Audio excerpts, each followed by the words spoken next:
champion, Lily Zhang, playing against the #1 seed in the tournament, Jennifer Wu, out of New York.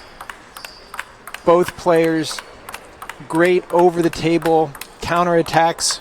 We saw Jennifer Wu just go through Prachi Jha like she was nothing. I would say also about Jennifer's game that she seems to be a fairly easy blocker.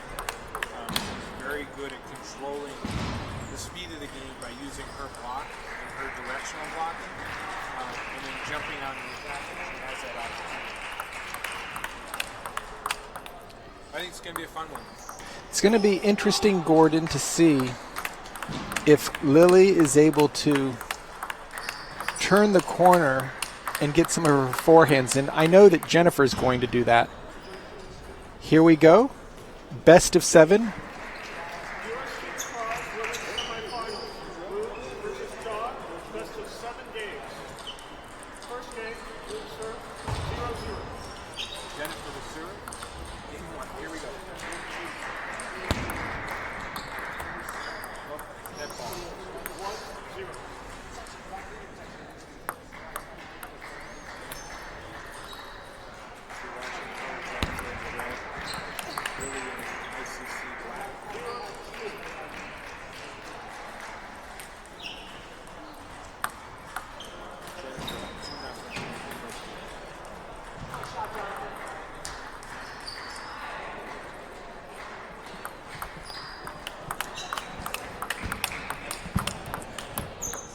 The one thing, Gordon, that Lily really has at her disposal is after she makes that opening loop, her second ball has so much pace on it. Prachi tended to lift it up and not really have anything to follow it up with. Well, and Jennifer didn't seem to mind Prachi's power, whereas Lily, who's going to bring a little bit more power to the game. And just having that repetition of 2 or 3, 4, 5 shots at the same tempo.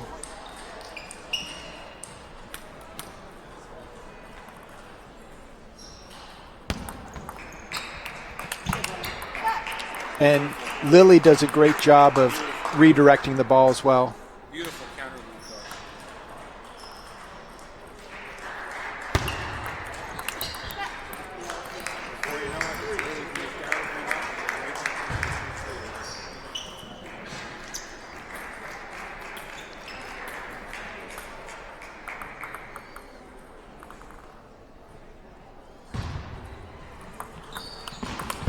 Look at that down the line.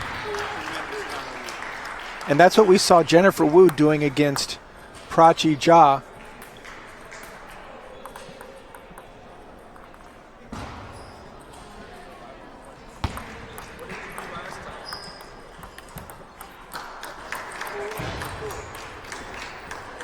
Again, Lily with a 1-point lead. Jennifer serving. So, Sean, you mentioned earlier when a player goes to the backhand serve, it's because they're trying to change part of the strategy of the game. What is that? Well, most players are forehand-oriented servers, and if they are going to their backhand, it's because they've lost a little bit of confidence. Lily is going to serve 90% with her forehand. I think Jennifer mixes it up a little bit more. So if we see Lily ever go to a backhand serve, we know things have drastically changed, and she's looking to completely alter how the point starts.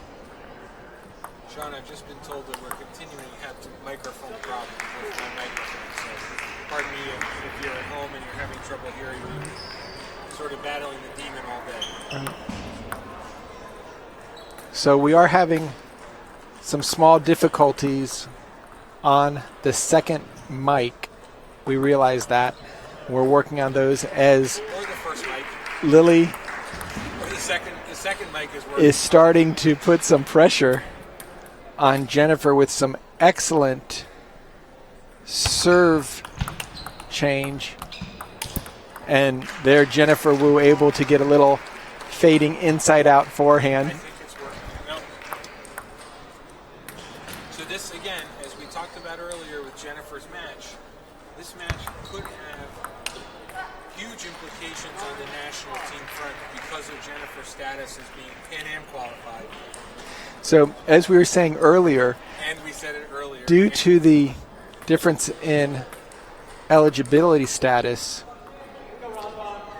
Jennifer is only able to represent the U.S. at the Pan Ams and not the World Championships. And there's a great combo by Lily. Lily was ranked top 60 in the world after the last World Championships that they played the team event, with some very strong wins over players ranked in the top 20.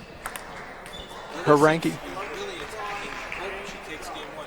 She seems to be really attacking that backhand, the backhand side of Jennifer.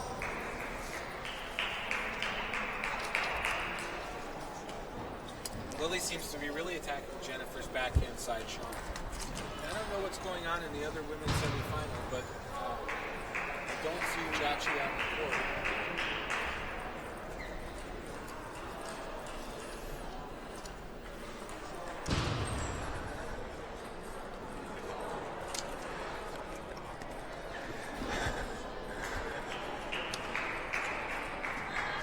So, game number one to Lily Zhang. Very comfortable, 11-5. Gordon, I think going into this match, if somebody were to ask me who I would have picked, I think I would have leaned towards Jennifer, knowing that she's coming back from training in China.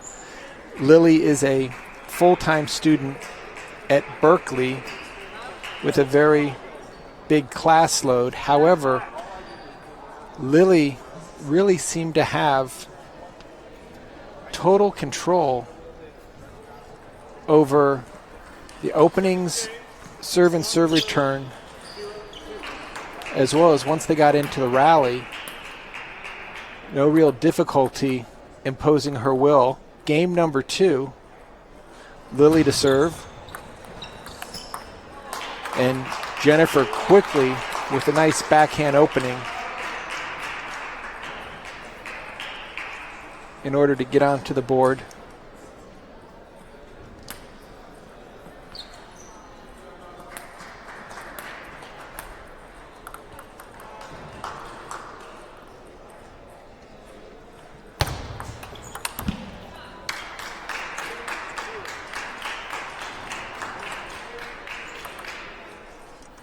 Sean is nope.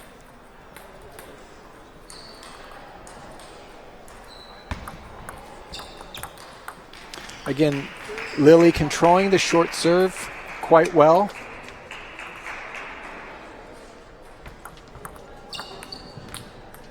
And Jennifer going long on that backhand opening.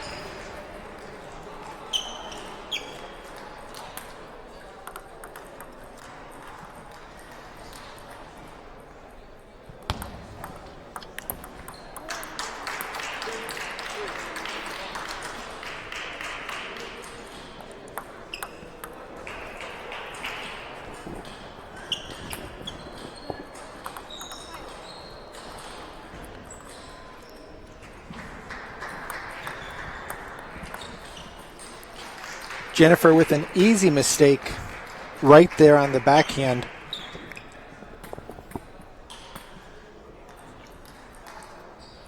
But staying with the backhand serve, and Lily very smartly, quickly stepping in to flip the ball, putting instant pressure on Jennifer off the backhand serve. Going to her middle, nice counter off the table, off the bounce. And Jennifer having the alley down the backhand, but just takes it a few inches wide to give Lily a 2-point lead in game number two.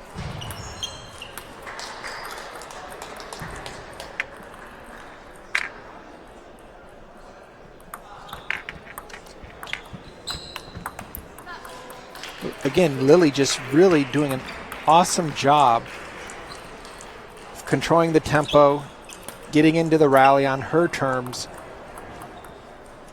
and not running into that counterattack off the bounce that we saw Jennifer Oh, there's a backhand flip that was strong.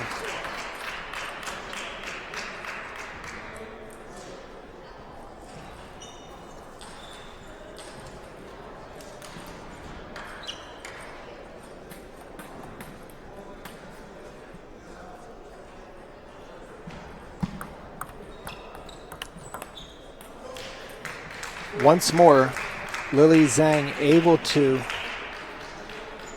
dictate the opening on her backhand side, placing it in locations that Jennifer Wu is very uncomfortable with, and that ball goes long as well.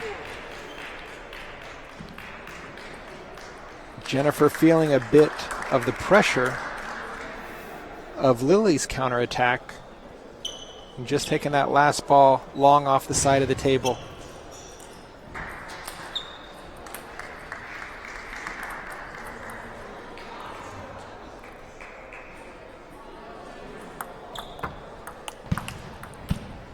That ball caught the edge.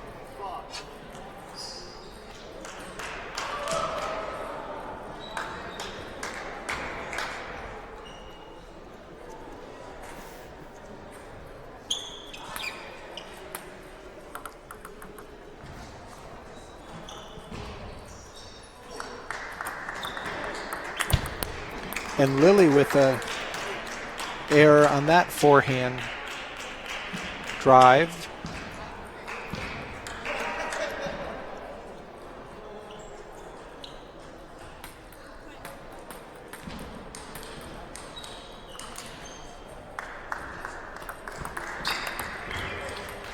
Once again, Lily doing a super job off the deep serve, able to spin that ball deep on the return, and then a nice drop shot before the quick backhand off the bounce.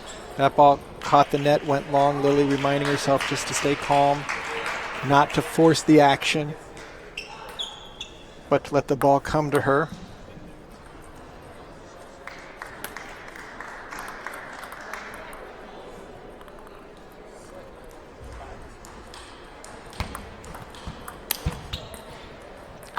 Nice idea to go for the flip kill, but unable to convert.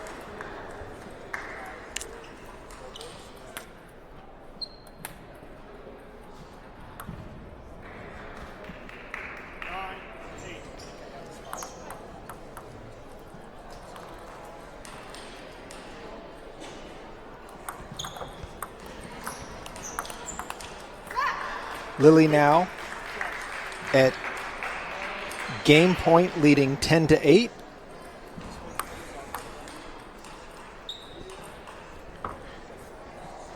This is the first day women's singles semifinals. On table number 1, we have the second semifinal streaming in the frame below this one. And Jennifer Wu with a very well-placed opening forehand loop to Lily's backhand to bring it back to 9 serving 10.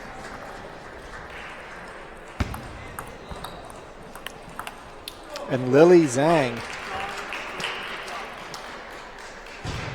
very high-quality backhand loop to take a commanding 2-0 lead in this best-of-7 match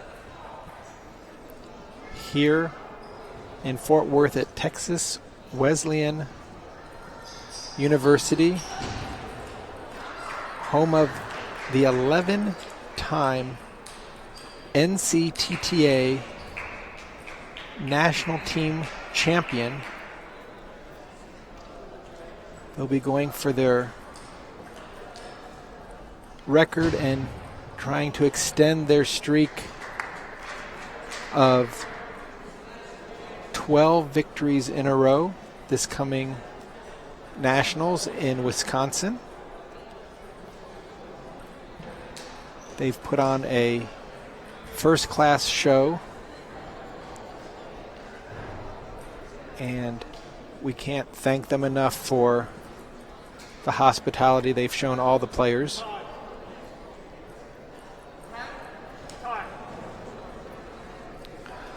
So now the break is over. Lily Zhang leading 2-0.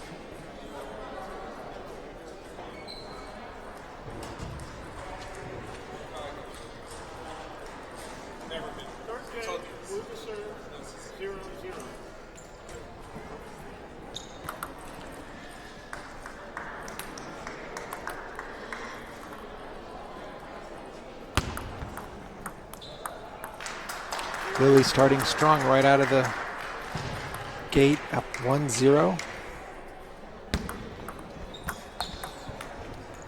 A little nice head fake there by Jennifer Wu.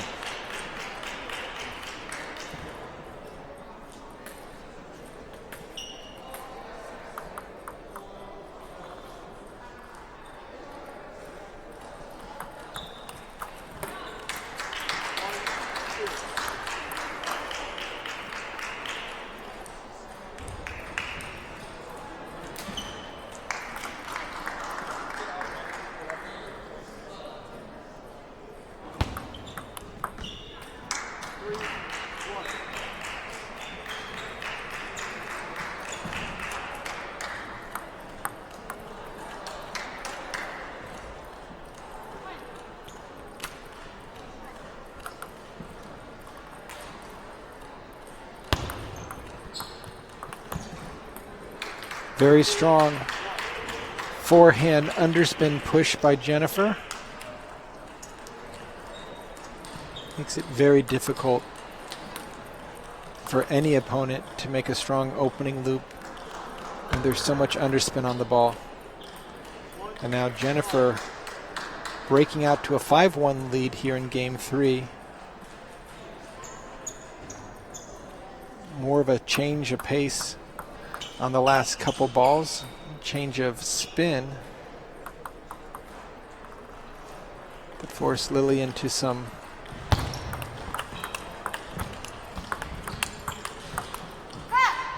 Lily playing excellent from the backhand corner and able to cover the wide forehand.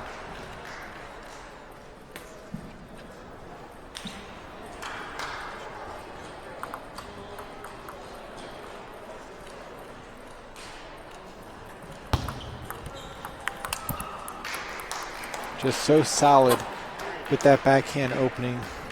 Lily able to really put a lot of speed on that ball with a tremendous amount of spin, and then to be ready to play that next ball off the bounce.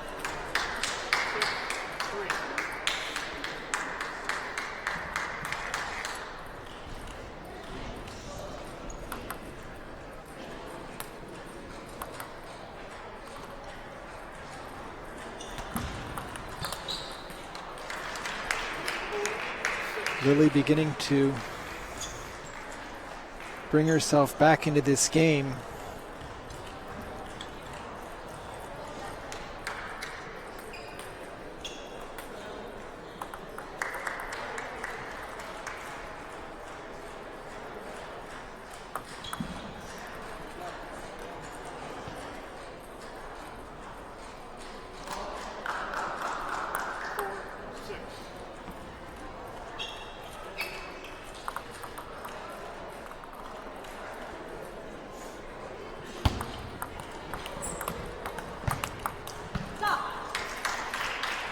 Lily got jammed on that last ball.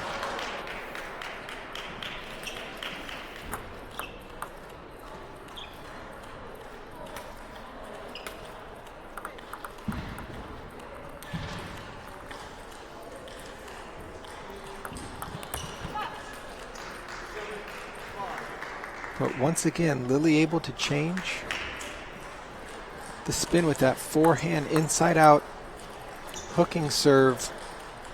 Jennifer forcing the return, catching the net and going long. Great opportunity for Lily to get back into the game right now. Down by 2. And again, that quick opening off the bounce is making life tough for Jennifer to get over the ball.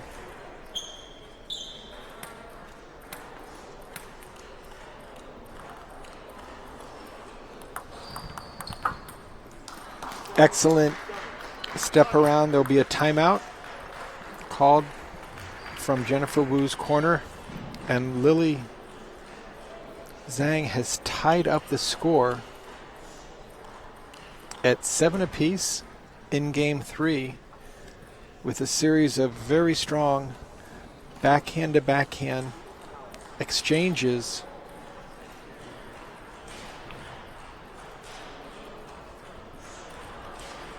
If Lily is successful in coming back to win this game, it'll just put an incredible amount of pressure on Jennifer, trailing 0-3, to have to not only attack and play offensive on all the rallies moving forward, but to be able to shut Lily's game down, which is not very likely the way this match has currently been going.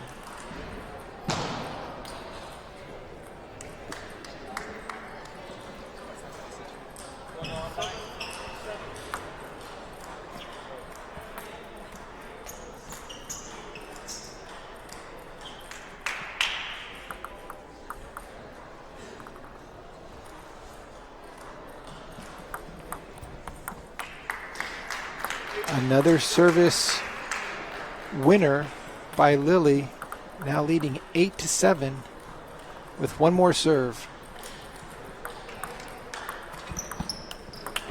Oh, beautiful combination by Lily Zhang. Nice drop shot, waited for the opening from Jennifer and then just pounced on it to re-loop it off the bounce.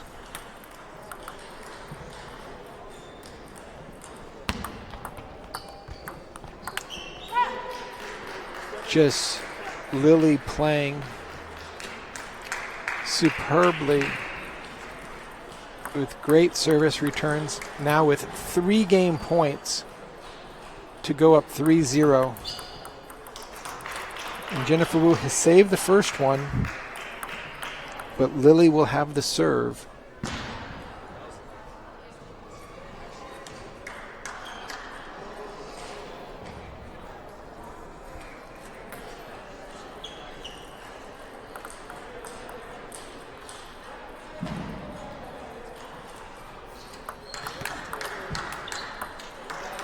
And Jennifer makes a very nice surprise attack out to Lily's forehand to reduce the difference to 1.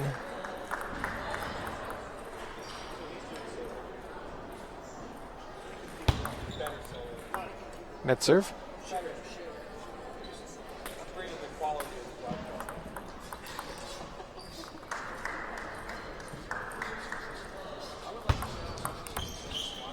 And Lily Zhang takes game number 3, 10-9, to build a very commanding 3-0 lead in this best of 7 women's singles semifinal on day number 1 of the 2015 U.S. National and Pan Am team trials. If Lily is successful and able to win this match, she will fight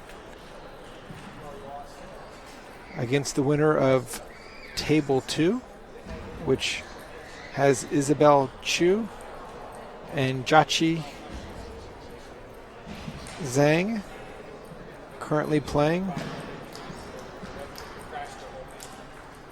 with Jachi leading 8-6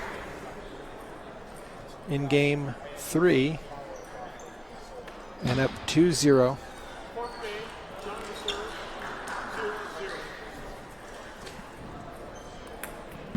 Here we are to begin game number 4. Lily Zhang to serve. And Jennifer Wu wins the first point.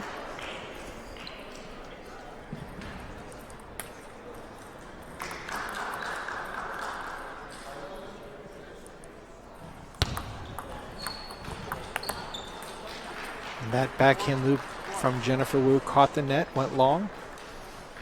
Back to 1-1.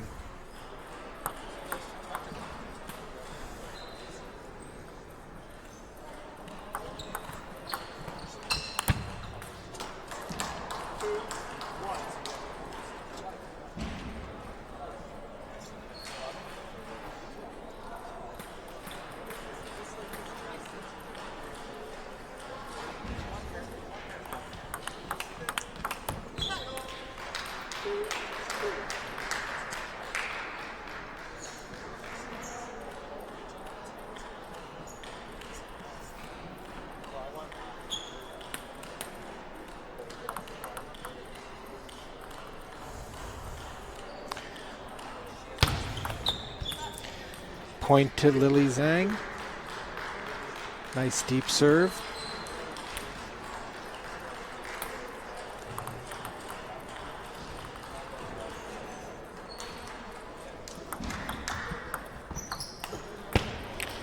Another seemingly easy mistake by Jennifer Wu, trying to get her forehand into play, not really driving the ball or lifting it, but doing a combination that just sent the ball off the end of the table.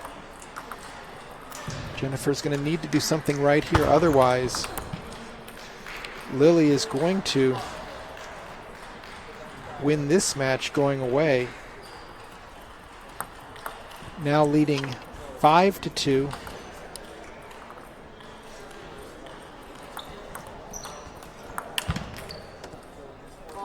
Right idea from Lily. However, Jennifer's ball had just a little too much spin on the ball.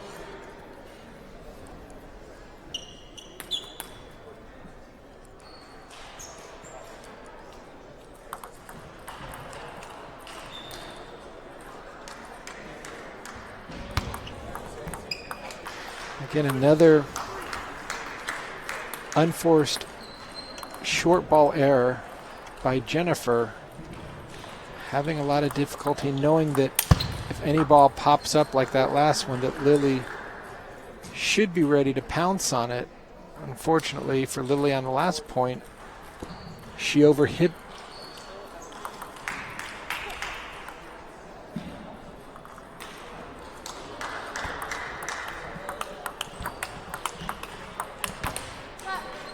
And Lily just too strong in the exchanges so far in this match. The quick off-the-bounce tempo is something that Lily completely feels at home with.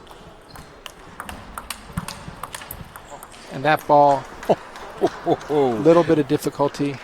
Welcome back to clarity.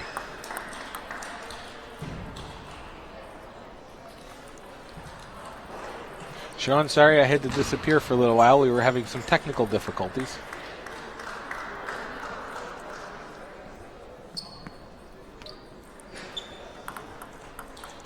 Lily serving at 7-5.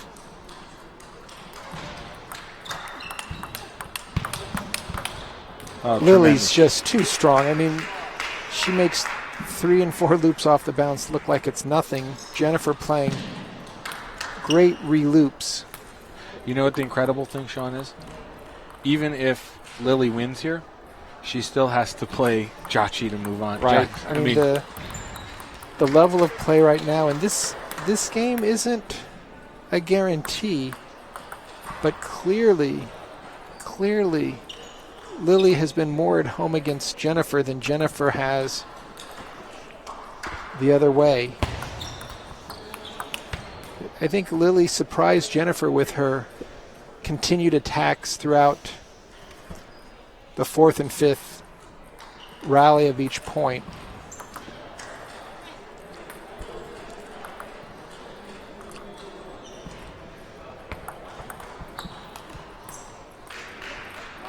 And Lily again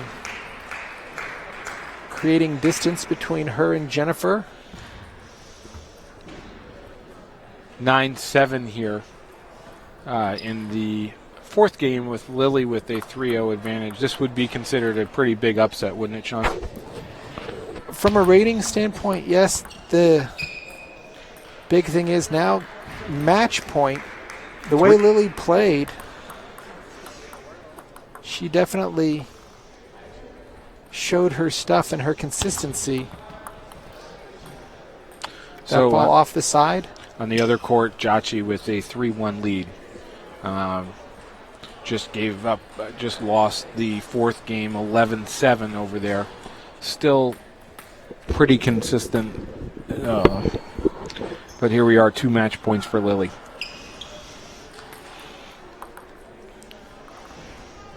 Two match points.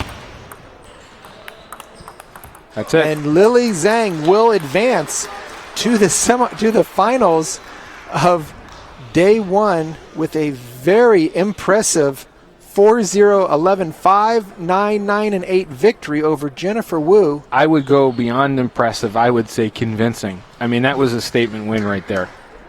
That's a statement win over the number 1 seed. So now, Sean, both on the men's and women's side, the number 1 seeds are both out on day one. Guess what happens tomorrow? Both number 1 seeds are back in. Right, they come right back in.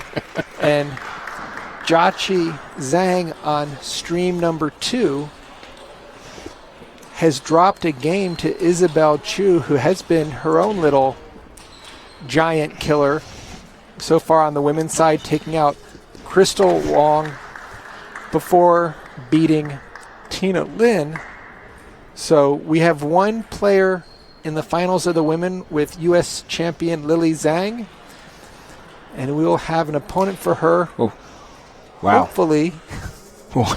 That was in a short while, but I just saw a shot counter by Isabel that just stunned. That wasn't Jachi. a shot. That was a dart. That was an IED. Complete explosive forehand. So we're going to take a quick little break, or at least I will. I think we both will. And, I'm out of things to say. We will be back with the men's semifinals, which should continue the fireworks here from... Bunch of giant killers. I mean, Teddy Tran knocking off Jim Butler, Han Zhao knocking off Timothy Wong, Kanak Jock. A really fun seven-game match against Kunal Chaudhry and Krish Avari winning in 6 in his quarterfinal match. So we're going to step out for a little while. We're here in Fort Worth, Texas. We'll see you in a few minutes with the men's semifinals.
Okay, we're back with the first men's singles semifinal between Han Xiao, playing out of the Maryland Table Tennis Center, and his opponent, Teddy Tran, on the far side in the orange.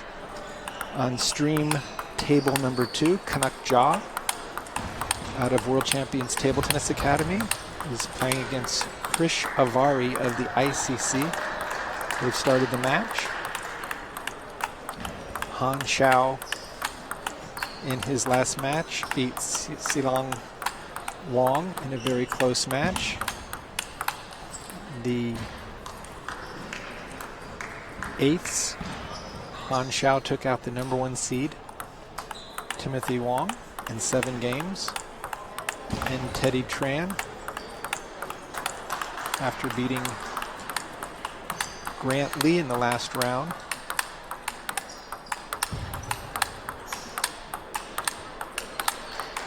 also took out Jimmy Butler in the prior round.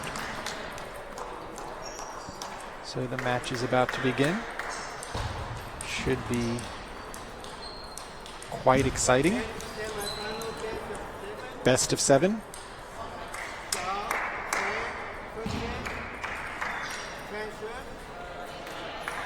Zero, zero.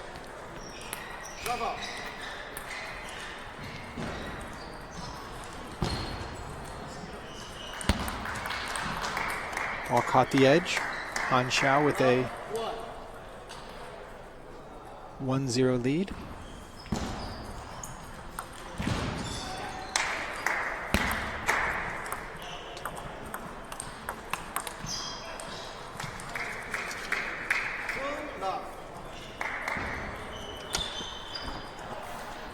All right, I'm back.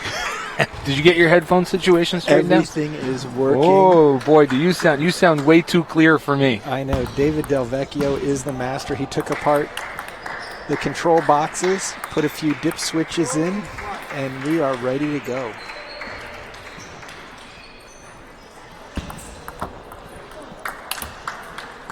No, Gordon, looking at this match, Teddy, a lot more topspin on his forehand than Han has. Han plays with a little bit more speed, but Han's backhand is generally what he goes to. Do you get the sense in watching Han play right now that he's been training more? I mean, there's a certain consistency to his game. I mean, look, you don't beat the number 1 seed in this tournament without consistency, right? Without the basic skill set and without training. But you watch him play, he's got a confidence. It's almost since Nationals, Sean, that he's had this confidence about him that he may not have had before. Yeah, it's tough to say, Gordon. I spoke with Han earlier, and I asked him kind of what he thought goals were here. And he was really just, I'm going to play the next match. I mean, just really focused on one game at a time, and that takes so much pressure off of you when you're not thinking about, well, I got to make the team. And you just say, hey, I'm going to do what I know I can do. And you just see he's not going crazy. He just won a nice point. He's got the lead. He's played at such a high level his last 10 years of his life. And he's representing the U.S. on multiple world teams, so there's nothing that he hasn't seen. Oh, edge.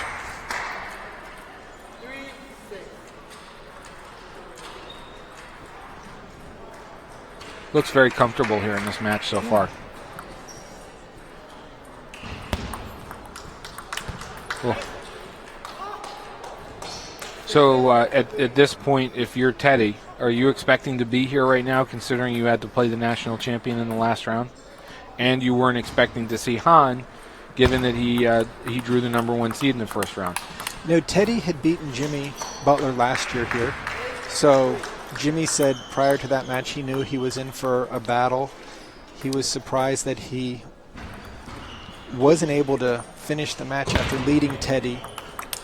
Well, there's 3-1. There's Han's backhand again. Yeah. You were talking about that. It's similar to what we saw on the women's side with Lily and even with Jennifer Wu, of taking it right off the bounce, heavy spin, strong location. So, Boy, am I correct? None of the top 4 seeds in Are the left. semifinals. you are correct. And, of course, the second seed wasn't here with Sharon Algetti. So, Sharon's a very good player. Also had a tremendous nationals tournament to get up to that second seed in the rating side, and has held on to it, pretty consistently through January. right, So he played in the North American Tour Finals up in Westchester. So plays a lot of those New York area tournaments where there are a lot of high-rated players. So that rating is not was around 2,600. That rating is not inflated.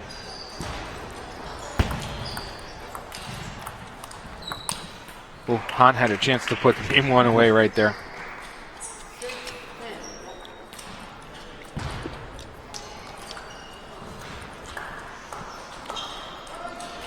Han receiving with 4 game points here.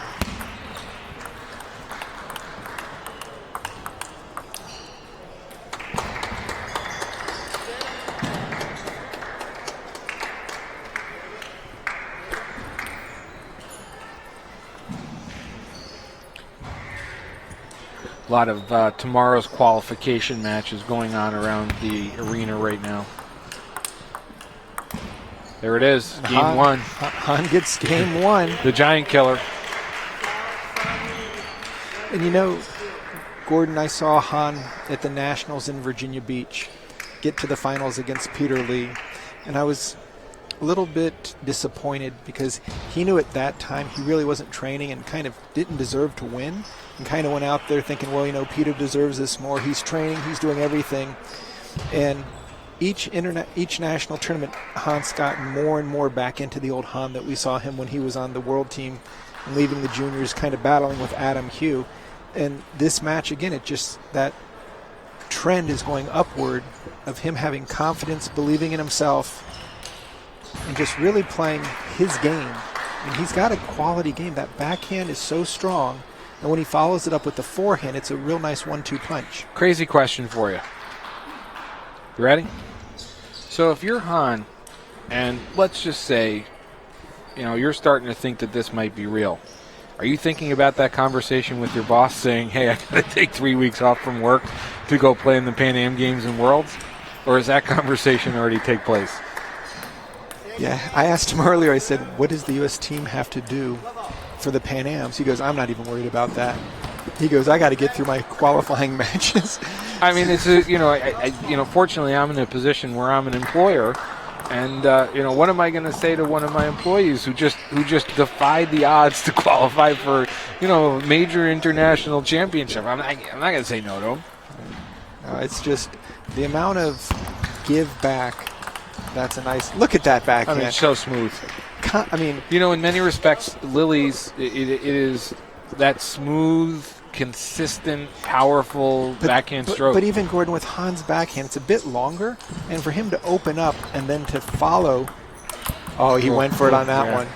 But what I was saying earlier is that the amount of time and energy that Han has given back to the sport, sitting on multiple committees, being the athlete rep, which means even more meetings for the USOC, has been a great resource for me as a board member. Through some difficult issues that we've had to deal with in the first few months on the job. And high performance committee, just has really Chairman of the AAC. Yeah, don't forget about that. Making a huge contribution, and I think it's true. A lot of our older players feel that they want to make a difference, and he's clearly stepped up to the challenge. And I wish more players would realize how much he's carrying the burden to help them have more opportunities and resources come their way. But right now, he's creating his own success on the table with a very strong backhand.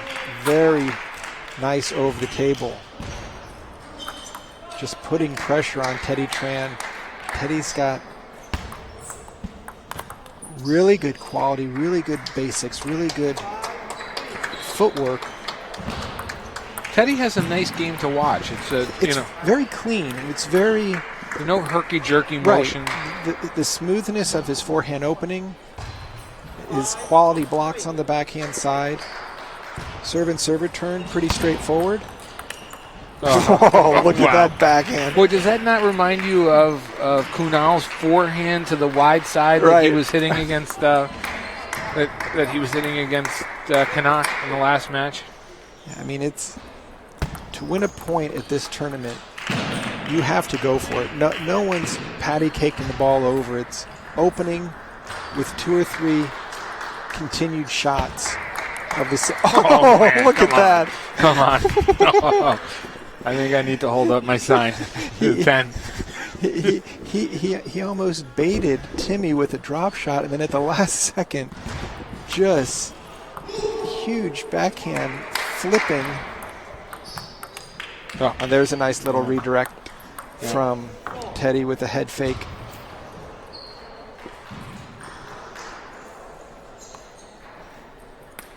Teddy toweling off there, Han saying, come on, let's get back at it. I'm ready to go here. I've got some more winners in me in this game. And Teddy just keeps going back to that backhand.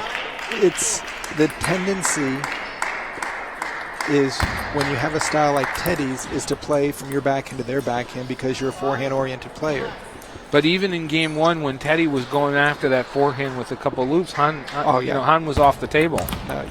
When you play Han or when you play Jimmy Butler, you just have to say that these guys' backhands are world class, and if you're going to keep putting it there, you've got to expect a lot of balls. And there's a net game point for the giant killer.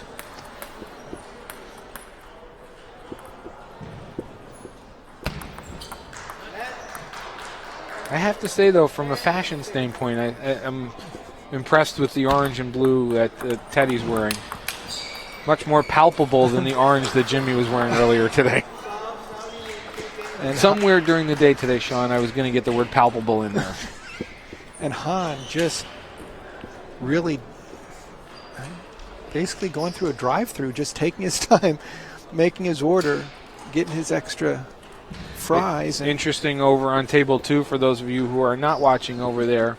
Kanak in another street fight, 1-1 with Krish. Very interesting match going on over there as well. Kanak took a 1-0 lead in games. Krish just came back and won game 2.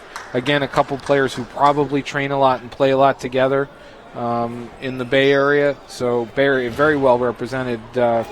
Actually, in the women's finals, both players from the Bay Area, and in the both men's, players from the same club at ICC. So look for probably no coaches in that match, which I think could favor Lily a little bit. How about this for an out-of-the-box idea? How about you and I coach at that event, right, on the air? Let's think outside the box here. Let's make this an interactive broadcast. We'll flip a coin. We'll mic the players. GoPros. GoPros for both the players. On the helmet. Yeah. And we'll coach using the headsets. And Bluetooth. Of course. And now Han is back. Serve a little bit too high there. Our scoreboard is off. Oh, no, our scoreboard is right.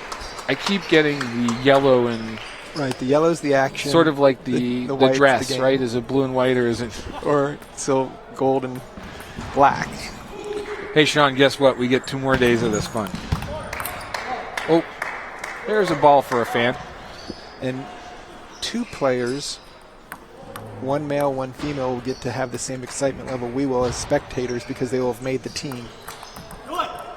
At least the Pan Am team. possibly both. Well, on the men's side, all 4 of the semifinalists are both Pan Am and World Team qualified. On the women's side, Jachi would be Pan Am team, and if Jachi wins, she'd be Pan Am team qualified, and guess what? Lily has to go back and start all over again. As if today never happened. Which would be really interesting if Jennifer and Lily were to meet again tomorrow. Which would again be really interesting if the two had to meet again on Sunday.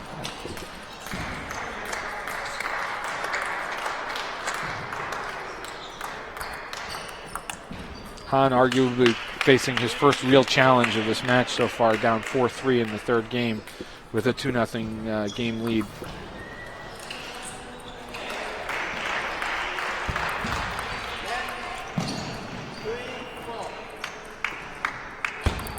Ouch. Oh. I think that is one of the probably only the second or third service errors that we've seen here on this main court today. We have not seen. That's great short Oh, there's play. the backhand. There it is. Set up so brilliantly by 2 drop shots that then Teddy went long on. Here from the USATT broadcast booth at Texas Wesleyan University in Fort Worth, Texas. And look at that wow. backhand. They talk about banana flips. He went over the table and just pounded that ball. He did one in the earlier part of this match that was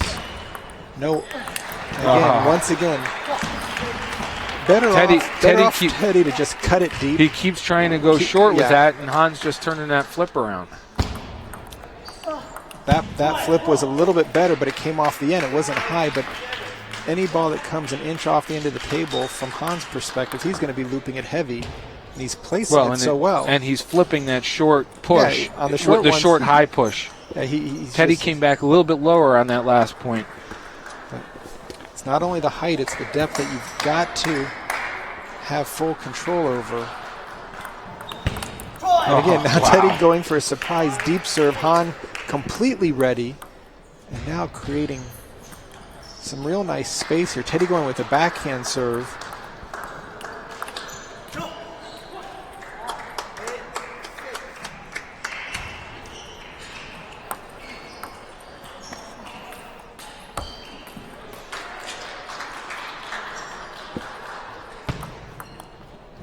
Oh, Han just playing just so sharp. driving the tractor.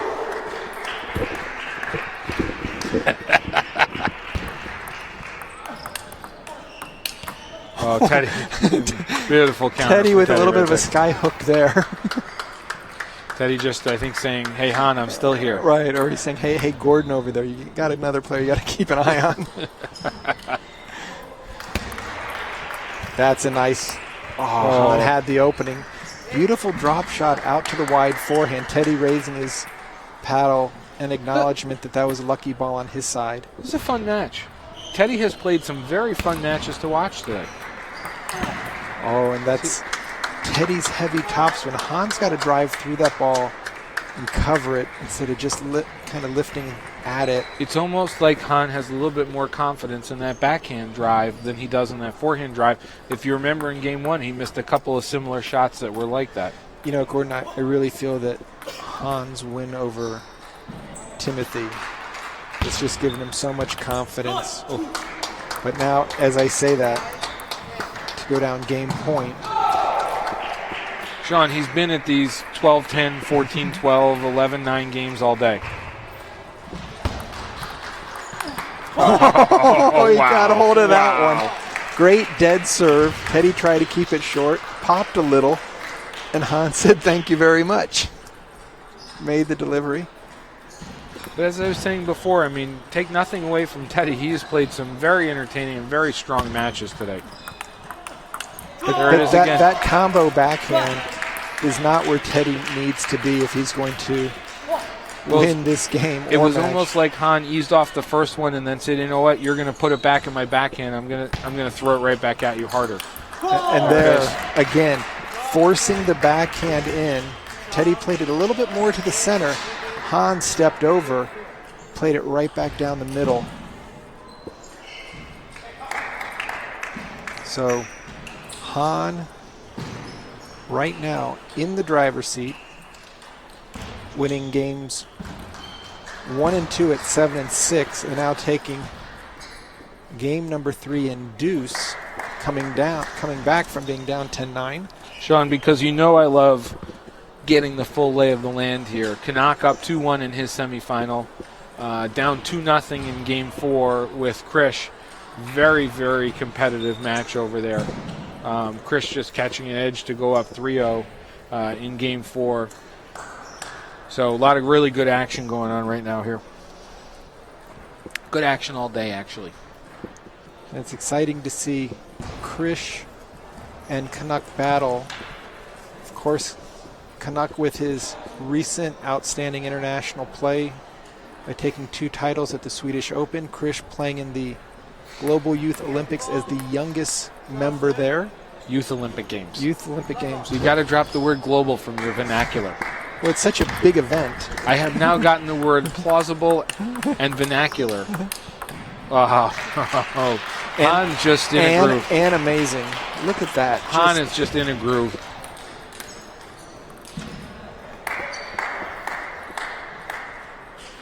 Waiting for some people wearing white shirts to sit down, it looks like. Or at least to walk by. Sean, as a competitor, is that white shirt going to bother you? If they're seated in the site of the backhand rip. But you can't really even see the ball when Han's hitting it that fast. But yeah, I would say that the gentleman who's sitting directly behind could pose a small problem. Maybe if Han was a lefty, so when they're serving, you'd see him in a direct path. But when Han's serving, there's not. Maybe we should get him to buy a blue T-shirt. One of the 11-time. Oh. Teddy really has nowhere to go. If he goes to the backhand, he gets. In games 1 and 2, he was getting away with going back to the forehand, yet he kept going back at the backhand. Now Han seems to have found that forehand that's really. He's waiting for the ball in the forehand, forcing the backhand. So Teddy just really having a tough time. Han wanted that one. That was the right shot. He just needed to come over it a little bit more. I believe the correct term in that was a rare mistake from Han Zhao. I mean, and that would have been a real plunger. I mean, if he had gone up 6-0, I don't think anything that. Now it's going to still be a great uphill battle. And not just because he's trailing, but because Han is playing so smart. As I say that, he bottoms out on a serve. Trying to keep it short. You know what, Sean? Even you make mistakes every once in a while. I know it's hard to believe. I'm just excited to see Han playing so well.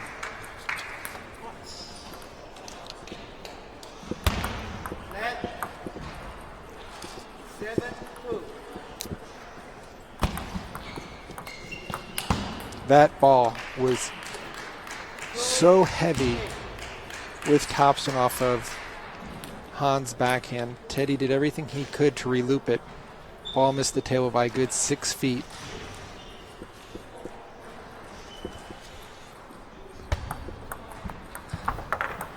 And Teddy moved the table about 2 feet.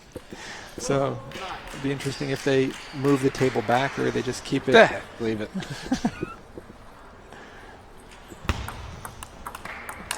Oh, yeah. Now he's stepping around. He's like, you know what, I've had enough of the backhand. It looked like Teddy was possibly going to take a timeout, and I think the coach laughed at him like, what's that going to do? That's going to do it. And Han Zhao. Convincing. What a powerful performance by the USA Table Tennis board member. Unbelievable. I mean, yeah. I mean, he's in the men's finals of day 1. And you know what the great thing for Teddy is? Right back in it tomorrow. Right. He's got probably 4 or 5 minutes to change the flak jacket that he just got attacked on. It's hard to say enough good things about what you see from Han right now. I mean, that was just a tremendous win. And he's got to be feeling really confident right now. Well, I just see the semifinal match that he lost to Chaudhry at the Nationals. He had a big win over Yahao Zhang in the quarters to get to it, and we just see him improving with each tournament. I know he has been training for this event. It's not like out of the blue he's just showing up and playing hot. He's made a point to come in here as prepared as he can be with a full-time job and his slew of USA table tennis work that he does. So over on table 2, Sean, once again, Kanak now tied up 2-2.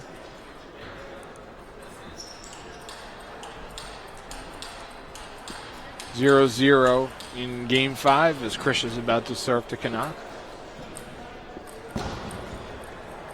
Should we stay with our listeners, Sean, and do a little radio broadcast of Table 2, or do we want to let people jump over to the live feed from Table 2? Why don't we share some thoughts? Give them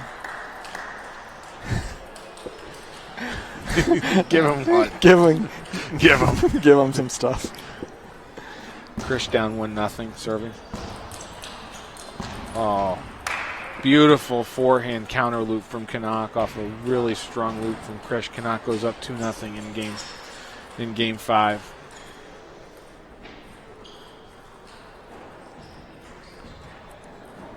Sean, would you say that Kanak looks comfortable out there? Whenever you have two kids playing, especially Kanak and Krish have played a lot over the years. I mean, this isn't the first time they've seen each other in a big match, but it is the first time they've played each other in a men's singles event that had as great a significance as both players are clearly wanting to make the U.S. men's team and the Pan Am.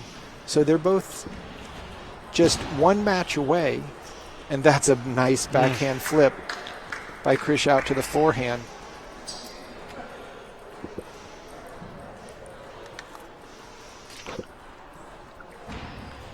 Just to remind everybody who is tuning in, Han Zhao just won his semifinal match in fairly convincing fashion, 4-0.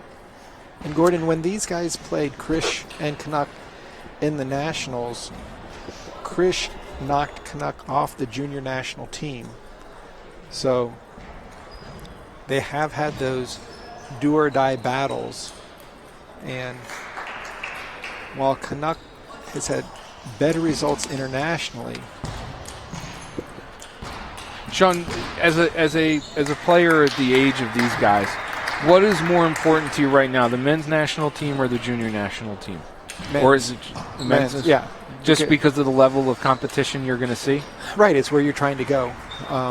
You would anticipate that if you can make the men's team, the junior team would be easy. However, that being said, both Kunal and Kanak did not make our junior national team this year. And Kanak is one of the top-rated players in the world at his age. So he's on the cadet team and had instant placement on the cadet team based on his world ranking. But, again, it shows you the depth with the Jack Wongs, the Algetti brothers, how strong our junior boys are, leaving the cadet ranks and moving into the junior ranks. So it's hard to say what if, Sean, but what if the Algettis are here? Does this tournament have a different complexion right now? You know, I've watched them play some in Westchester, and they've definitely continued to improve. The one thing I will say is that Krish and Kanak and Kunal, they've transitioned into the adult male game, and I think with the Algettis, they're still taking advantage of having awesome tactics against the junior players. They really play the table, really good patterns. They don't have the biggest shots, but they know how to force their opponent into bad decisions. Because if I'm not mistaken, Krish sees Sharon in the round of 16, if Sharon's here. Right, exactly.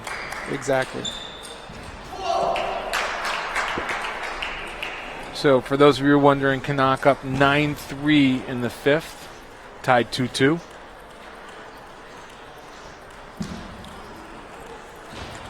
So one way is to have both streams going. Listen to us, hopefully, on Table 1 while Yep. watching Table 2. Or Yeah. you could have all 4 streams going. 2 other streams from somewhere else. By the way, speaking of streams, we hope you tune in tomorrow. We start at 9 a.m. Central Time, 10 a.m. Eastern Time, sometime in the middle of the day over in England. And Probably 18, 19 hours ahead if you're in Australia. And then, if you're really looking for a lot of table tennis, great tournament going on this weekend in Columbus, Ohio, the Arnold Classic, 300 players, the Butterfly Arnold Classic. Ed Hogshead runs a great tournament up there, so I know they're going to be streaming live also through butterflyonline.com. We will be back here at usatt.org with our stream as well. Right. And it's a whole new day tomorrow, a whole new tournament. Right. So now Canuck has taken game number 5, comfortably 11-5 over Krish Avari. Sean, this gives us a little time to talk about what we're going to see in our next featured court match, and that is the finals of the women's singles. With the U.S. Women's Champion, Lily Zhang. And the number 1 seed in this tournament. Number 2 seed. Number seed, Jiaqi Zhang, Yep. who was eliminated in the semifinals of quarterfinals or semifinals at nationals. Semifinals against Crystal Wong, who went out in the first round here. Any given day, right? Any given Sunday. Let's talk a little bit about that match, Sean. Where you're coaching one of those players right now. What are you getting them to think about? They're players who see each other all the time, probably every day. In which match, Gordon? Well, thanks for paying attention. He's not the best color man in baseball for nothing. In the women's singles final. I'm going to be looking carefully to see how many times Jiaqi's able to get her forehand smashing, because that will stop Lily's off-the-bounce topspins, because you can't re-loop a smash, while at the same time Lily's going to try to just take that smash away. That's what Crystal did. She took Jiaqi's smash away. So the serve and serve return are going to be critical. If Jiaqi can make that first strong service return like we saw Jennifer Wu do against Prachi, she should have a great opportunity to smash the ball. But otherwise, the way Lily just dismembered Jennifer Wu. Do Jiaqi's pips come into play at all in this match? Remember, she's playing with the reverse pen holder grips on her backhand. She's playing inverted on the forehand. It's pips, so they should come into play if she can get her forehand smashing. If she's not forehand smashing, it's going to be all Lily. Canuck with a 3-2 advantage and a 4-0 lead in Game 6 over on Court 2 if you're watching that stream. Canuck now up 5-0. Krish calling timeout.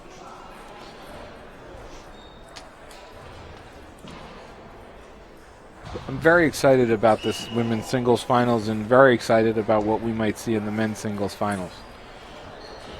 I can tell you are as well. Absolutely. What tournament are you talking about? Is that what's going to...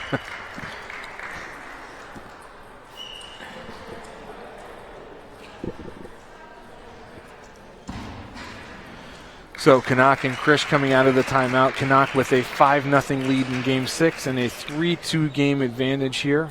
And the men's semifinals here at the National Team and Pan Am Team Trials at Texas Wesleyan University in Fort Worth, Texas.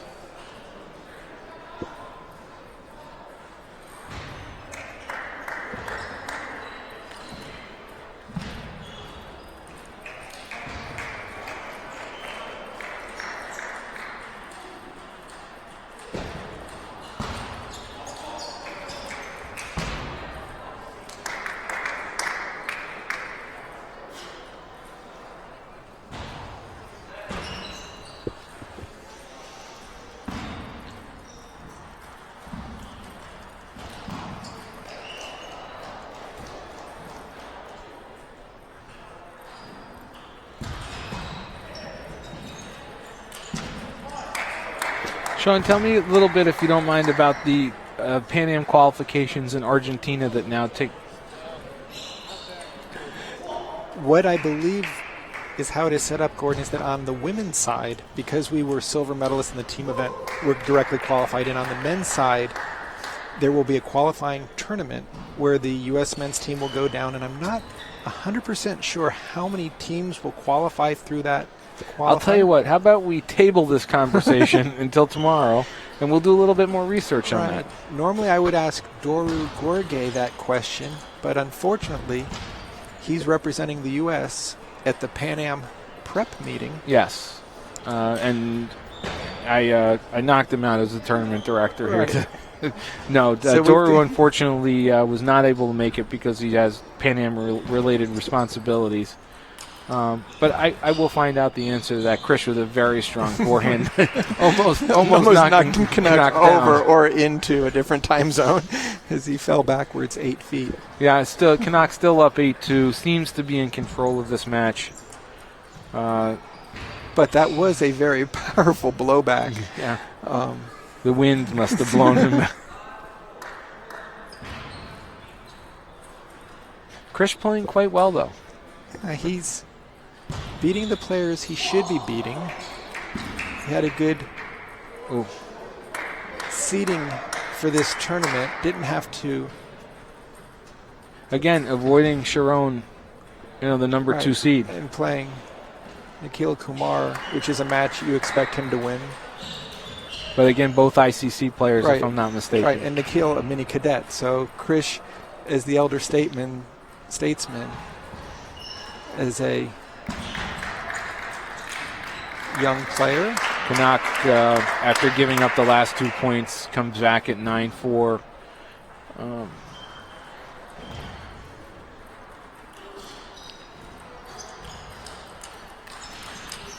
Beautiful step around.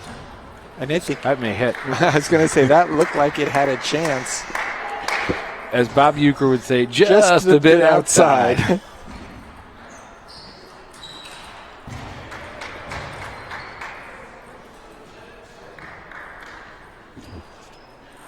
Krish calling timeout, down 5-9 here in the 6th game. Canuck with a 3-2 game lead.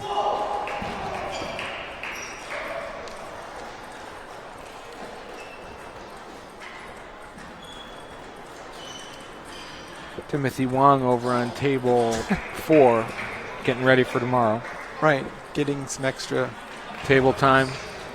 Getting used to the conditions.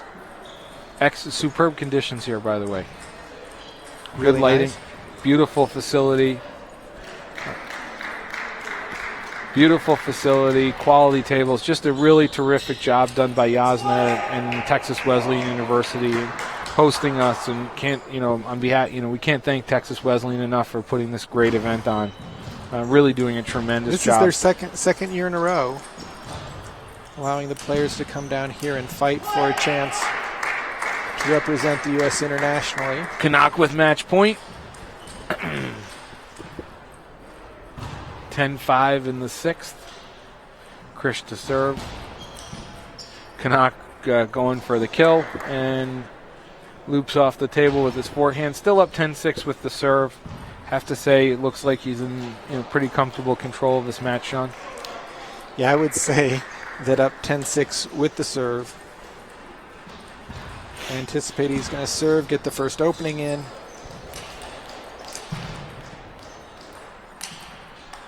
Beautiful first block. Great backhand. Great backhand. What a point to finish it. And Krish obviously disappointed. Canuck going to play Han Xiao. So, Sean, let's set the stage for those watching at home, the thousands and millions of viewers at home. First, we're going to have the women's finals with number 2 seed Jiaqi Zhang and number 3 seed and women's national champion Lily Zhang, both playing out of ICC. On the men's side, surprise, the giant killer Han Xiao, playing out of MDTTC. and Kanak Ja playing out of somewhere in the Bay Area, a number of different clubs he plays Multiple in. facilities. I think for this tournament he's listed under World Champions Table Tennis Academy. So only one of the top 4 seeds on the men's and women's side have advanced to the finals on the first day. That would be Jachi, correct? Well, Lily's in the top 4. Oh, Lily's 3. So on the women's side, you've got 2 and 3. And on the men's side, you've got neither of the top 4, correct? Where was Kanak seated? Let's take a look at that. Kanak was seeded most likely 3 or 4. Sharon was 2. Because you have Timothy on Here the it is. top. I have it right here. Sharon's 2, and then 3 and 4 are Butler. 3 and 4, yeah, Butler and Kanak. So it's setting up for a great final, especially with Han playing the way he is right now. And Lily coming off a convincing win over number 1 seed Jennifer Wu. This is going to be a terrific final, Sean. And guess what? We get 2 more days. 2 more days of the highest level of competition the U.S. has seen in decades. We'll see there's other matches going on in the background. We've got qualifiers to get into day 2 and 3. Yeah, Samson Dabina looks like he's in a little bit of trouble here. Down 2-0 and down 2-1 in game 3. And on the other table, Razvan Kritu of Texas Wesleyan against Nathan Shu is tied. Razvan had just a terrific match with Grant Lee. That was a terrific match. So I think, Sean, we should step out for a little while before the women's finals, which should be coming up in about 15 minutes, if my math is correct, which it usually isn't, so it's probably going to be before then. So everybody step out, grab a bite to eat. It's 7:45 on the East Coast. It's dinner time. We're going to step away from the microphone for a little while, and we will be back shortly with the women's finals, Jiaqi Zhang and Lily Zhang.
semifinal, best of 7.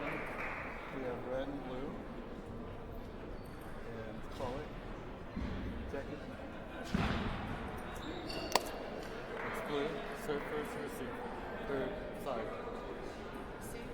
Receive. You want to have a choice of side? Okay. You have 2 minutes to warm up.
And folks, we'd like to welcome you back to Fort Worth, Texas, Texas Wesleyan University for the 2015 USA Table Tennis National Team and Pan American Team Trials. I am joined by Olympian, two-time Olympian, multiple-time national champion Sean O'Neill, and it is my pleasure to welcome you back to our broadcast of the women's singles finals, a tremendous match we have in store between two ICC players, Lily Zhang, who won the 2014 women's singles titles, and Jiaqi Zhang, who...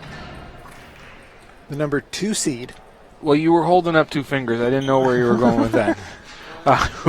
Who lost in the semifinals of the women's singles at U.S. Nationals, but is a number 2 seed coming into this event. Lily with a convincing 4-0 win in the semifinals over Jennifer Wu, who was the number 1 seed. And we're underway. Sean, during the broadcast earlier today, you were talking about Jiaqi's forehand quite a bit. And you just saw it there on the first point. Very, very strong forehand. Right, she's playing with pips out rubber on her forehand, which gives her a very flat forehand smash. She has inverted on her backhand side of the blade, which gives her that new hybrid reverse penhold backhand loop. So, by the way, great broadcast location here, isn't it? I mean, tremendous. We're right up next to the action. Don't even need the teleprompter. Jackie up 2-0 early. Oh. And that's a very strong block by Jiaqi. Anytime Lily goes strong, expect Jiaqi just to block it. She's not going to necessarily counterattack it, but on the forehand. Is she always going to attack on the forehand? Is that her style? Yeah, pips out, you have to attack. You can't just block it over because there'll be nothing behind the ball. So it's going to be really up to Lily to see what type of ball she gets back. When she goes to Jiaqi's backhand, she'll get a smooth rubber shot. When she goes to Jiaqi's forehand, it'll be the pips out. Interesting, Sean, as you predicted, no coach here for either player. Right, as teammates, that's just the tradition, whether it's internationally for countries, when countries play against each other, or when clubs play against each other. So we saw that earlier also with Kanak and Kunal. Neither had a coach as well. Jiaqi off to a quick 5-0 lead here in game 1. So with the pips out with that forehand serve, Sean, does that deaden the ball on the serve? What does that do spin-wise on the serve? Well, what Jiaqi will do even more tricky is when she's serving, she'll always serve with the inverted, and then she'll flip it over. I believe that's called twiddling, if I'm not mistaken. That is a twiddling move. Is it harder to twiddle with the reverse pen hold grip? No, it's actually quite easy. But Jiaqi, Lily on the board. Definitely starting strong, going up 6-0. These two must know each other's games so well, making this a question of execution as opposed to tactics, correct? I would say so. The one thing I'm not sure about, and we'd have to ask Coach Massimo Constantini, is with the number of sparring partners they have at ICC, there's a chance they might not play all that often because they've got so many high-level partners to choose from. I know that when Lily and Ariel were both at ICC, they didn't necessarily play all that often together, but they were always in the same training sessions. So the beauty of having practice partners versus having a limited number of players to choose from.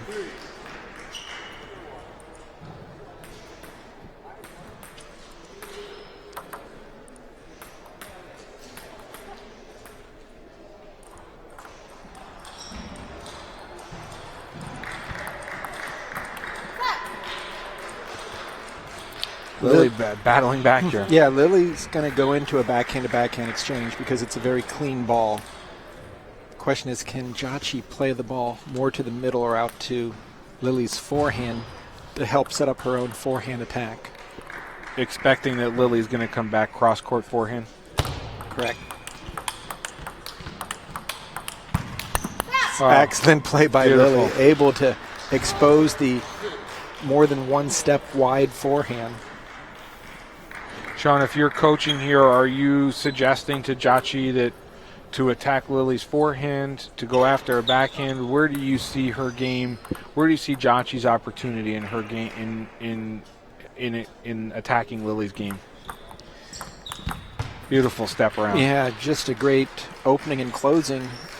Boy, after being down 6-0, right back in it. Yeah. 6-6. 6-6. I mean, a great comeback here so far from Lily. Yeah, I would say that because Lily is so rock solid on the backhand side, I'd be playing a lot more balls to the forehand over there versus even going to the middle, because Lily pivots and plays her forehand from the middle so exceptionally well. For backhand, she can go in either direction. You go to the middle, she's going to play a forehand, so really you don't have much choice left other than out to the forehand, but then you've got to worry about her misdirection of down the line and cross court. So now in that last point, we saw Lily really going after Jachi's backhand. Right. See, And you don't again- want to go backhand to backhand if you're Jachi with Lily, because Lily just put so much spin on it. But Lily's it almost feels like she's sort of goading her into doing that. I mean, in the last 2 or 3 rallies, we've seen Lily really try and go at Jachi's backhand, and then that beautiful step around a couple points ago.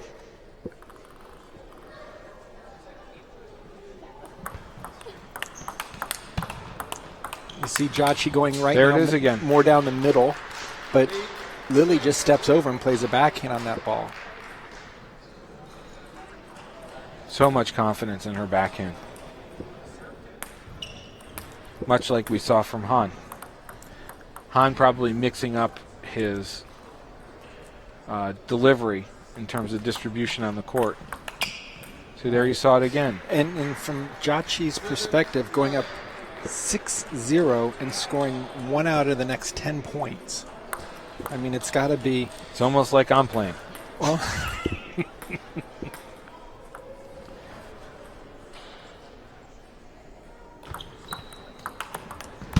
See, she tried to go forehand that time down, trying to get Lily to get that turn around and hit that forehand. Is that correct?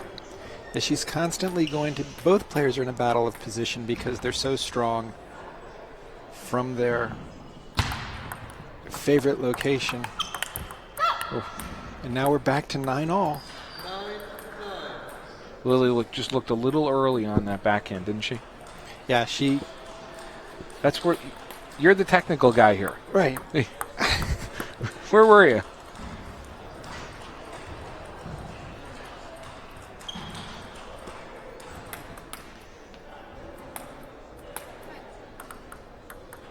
Again, playing for a spot on the national team and or the Pan Am team.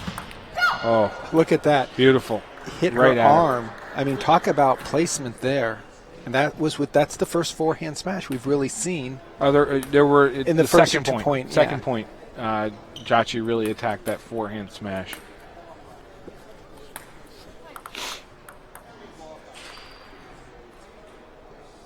Lily serving 9-10. Oh, And there. beautiful gosh. step around. And it's so difficult to judge where Lily's going to go with that forehand. She can take it in either direction from the middle. So earlier during her 7-point run, she put away a forehand to Jachi's forehand side, but she seems to again be going right at that backhand over and over and over again.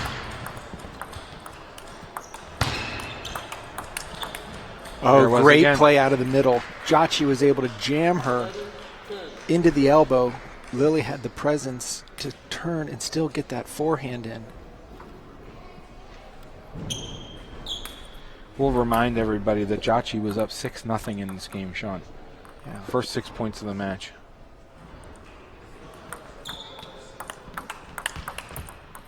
And Lily takes game 1, 12-10. Just a solid performance to add to the outstanding play in the semifinals where Lily took down the #1 seed Jennifer Wu in straights. 4-0. 4-0 just. And similar, if I remember correctly, Sean, you're going to have to jog my memory. Similar start to the match. Jennifer went up, I don't think it was 6-0, but Jennifer did go up early in the match. I want to say like 4-0, maybe 5-1. And Lily battled back in that game 1 and ended up winning, I can't remember, 11-9 in game 1, but battled back early in game 1 and then just sort of took control of the match from there, if I remember correctly. You can't see it on screen, but Lily kind of not talking to herself, but just going through her game plan. Very calm.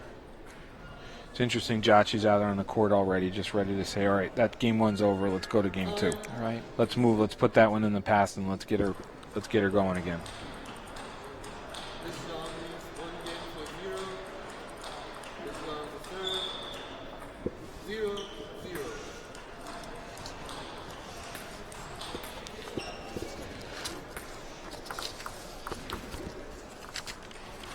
Here we go, 0-0.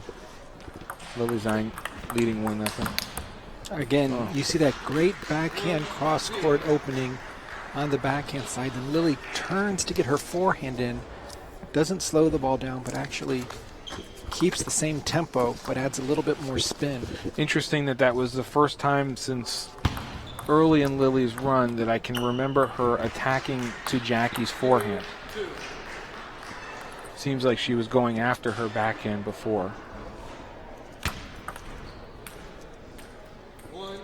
Good speed, deep serve from Jachi. Jachi trailing 1-2 here in game 2. Lily coming back from down 6-0 in game 1 to take game 1 12-10. Again, another deep serve from Jachi. Lily, that backhand loop to Jachi's backhand. Jachi tries to attack it, and Lily up 3-1 here in game 2.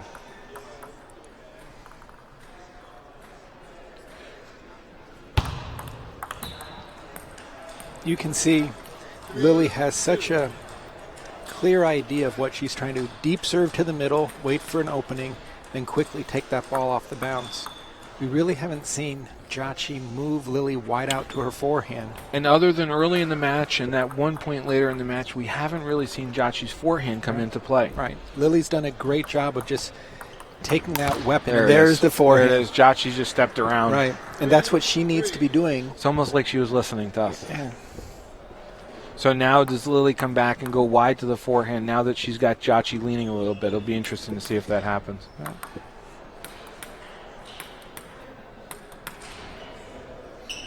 How great is it, the clarity of hearing the ball bounce? You know, the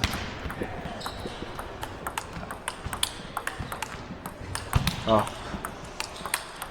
what a great Tremendous point. Tremendous. Oh, these guys are going at it toe to toe. See, we saw her now go wide forehand. Jachi was there. Lily went right back to the backhand again. They're great strategy. Great game of strategy, isn't it, table tennis? Both players fully aware of what the other player is capable of. You just can't keep going to the same location and not expect. Well, you saw earlier in this game, Jachi step around when Lily was going at her backhand, step around and hit that Just forehand crank one winner. down the line, yeah. Lily comes back 2 points later and tries to go wide to the forehand, and Jachi was there. And look at that. Lily set that trap. Jachi took it off the bounce from the center of the table, and Lily just drove that ball home right through the open backhand court. Like, didn't you realize where I was going with this ball? It's great off the bounce play. How much fun is this match to watch so far? I mean, two great champions fighting for a berth. That was a little bit of a reach there. Yeah. Lily reminding herself to keep her feet moving.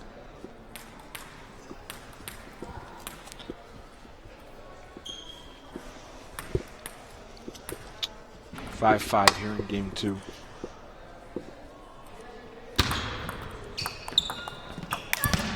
Oh, that forehand was a little It was bit, there for her. Yeah, it was there. Little kind of slow on the uptake. Just kind of got jammed a little bit. It was almost like she didn't properly recover from that first forehand Yeah, the push. prior shot.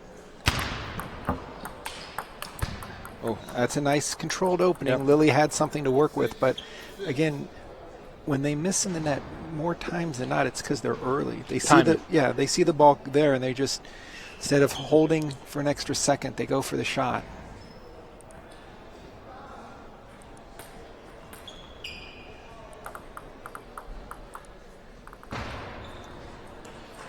Sean, how much experience does Jachi have? Oh, tremendous backhand from her. How much experience does Jachi have on the international stage? You look at somebody like Lily, who just, 2014, one could argue, was a real breakout year for her internationally with the bronze medal at the World Juniors, the bronze medal at the Youth Olympic Games. Does Jachi have that level of international experience? She really does, and she's made it to the quarterfinals of some ITTF Pro Tour events. Players didn't really know who she was, and she took out a number of the top European players. So A lot of success at the NCTTA level. yeah, absolutely, as a defending champion in singles there. And Jachi has also been in the final rounds at the U.S. Open. So both these players are not going to make any type of rookie mistakes. You're going to have to win the point. Going to have to get to the opponent's nice serve right into the body there. But I would anticipate, Gordon, that Jachi's going to be a lot more aggressive. She saw what happened when she went up 6-0, but really didn't do too much. Lily came storming back to take game 1.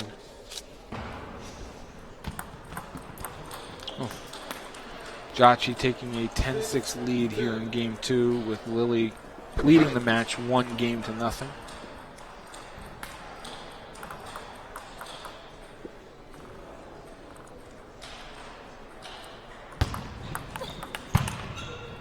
Lily again, another strong backhand. Lily's picking up those balls that are barely going over the net and just continuing to put pressure on Jachi. The only other activity going on right now is Timothy Wong training hard over on table 7 right now. That's what you might hear in the background. There's a nice There it backhand opening. So Jachi has leveled this match at 1 apiece with a lot more offense. But again, we haven't seen, other than a few points, we haven't seen that devastating forehand that she has, as much as she might like to play that right now. Lily seems to be really strategically playing the game right now. Yeah, in the backhand-to-backhand exchanges, clear advantage to Lily Zhang. Just has more gears, more options.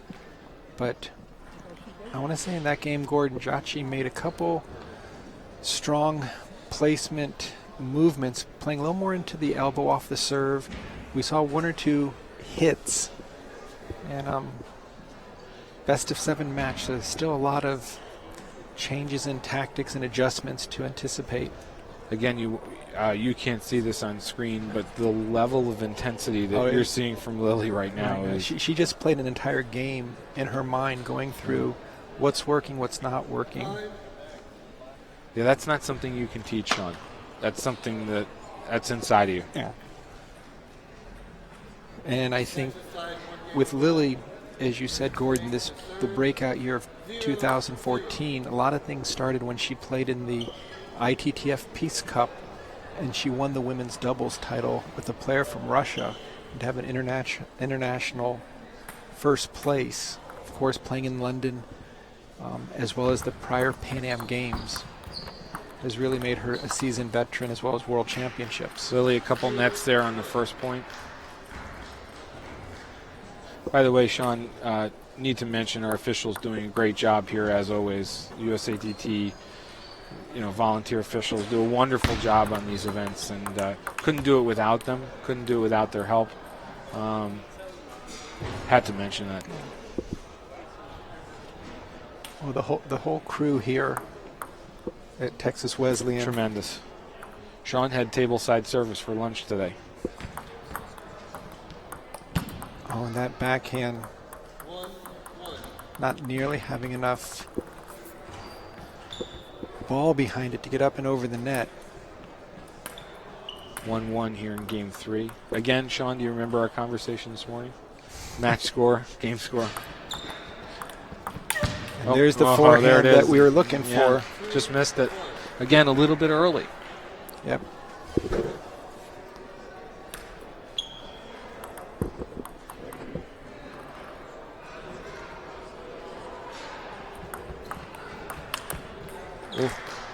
Lily with a couple of rushed shots. Both players realizing they need to play strong offense. They can't let the other player dictate because positionally they'll be at such a disadvantage.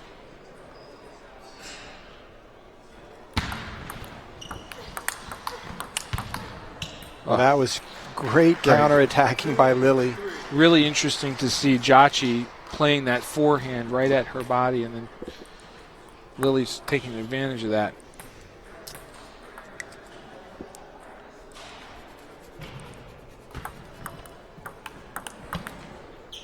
Beautiful touch on that backhand block. Jachi's opening loop. Very difficult to read the amount of spin on it, even though it's high. Lily just taking it off the bounce without any difficulty. Lily up 4-2 here. Jachi almost caught her off guard with that little push. Kind of a little redrop. It was a little high, but it was effective.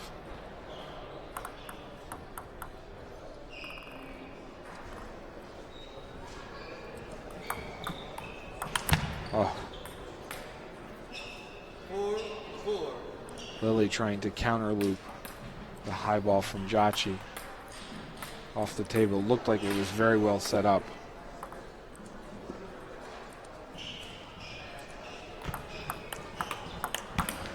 There's that backhand rally again. Yeah, the backhand to backhand. Lily has so much more spin and depth on the ball that Jachi's really only able to block it back. So you see Jachi going to the inverted rubber on the forehand side, then she'll switch over immediately after the serve. So the black is her Pips. pips. Yep. Is she playing short pips, medium pips, long It's short pips? pips. Very fast. With sponge or no? With sponge.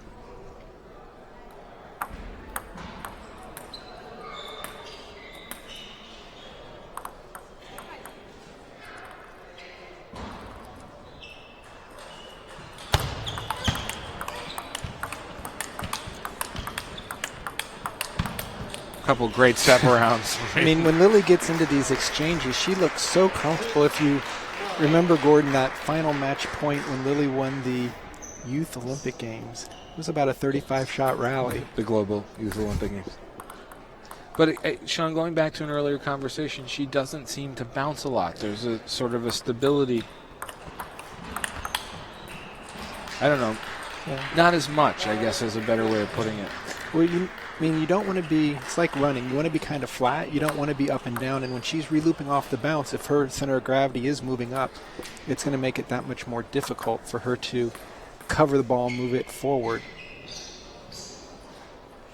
Just a reminder, coming up after the women's singles finals, we will still have the men's singles finals. Han Xiao out of Maryland Table Tennis Center and Kanak Jha out of the Bay Area of California. Should be a tremendous men's finals. And then we start all over again tomorrow morning.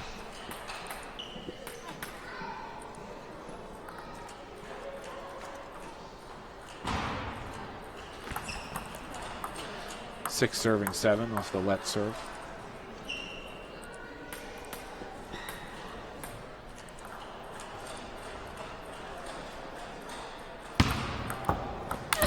That's the shot that She Chachi likes. That. I mean, she needs that. Off the high toss serve, if anyone pushes it, normally she can smash right through that spin.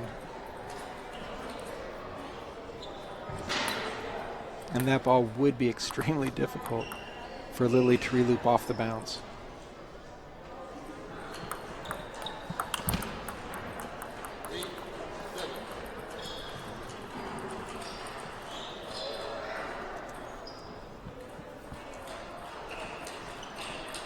Sean, is Lily waiting for that slow spinny loop to come back to attack, or is that the strategy behind that medium serve that she's...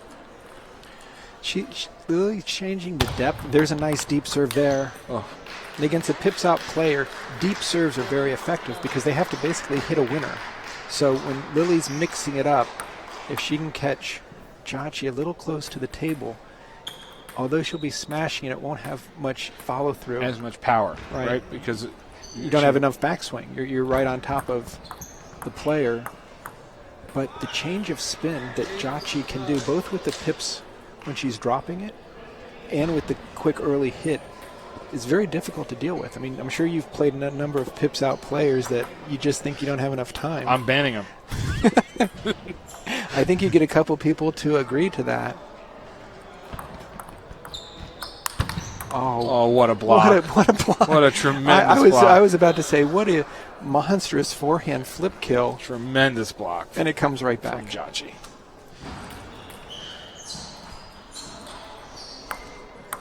Again, a nice crowd here on opening night of the team trials. Here in Fort Worth, Texas, 9-9. We're in Game 3. 2014 women's singles champion Lily Zhang serving to number 2 seed Jiaqi Zhang. There's that deep serve we talked about. Yep. Jiaqi was able to turn on that, step around and turn on that one forehand.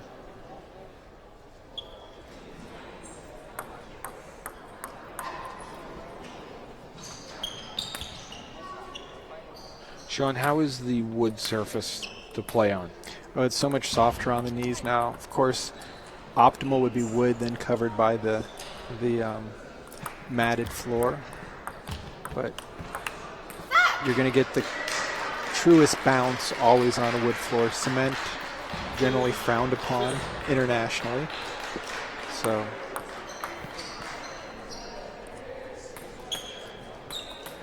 and the quality tables they have here with the full inch surface top. Again, the conditions have just been first rate. What I a think that ball caught the edge of Lily's paddle, and Jiaqi kind of pointed it out. But what are you going to do? The shot came over, and you got to deal with it. Lily with an opportunity to close out a very important Game 3 here, serving at 11-10.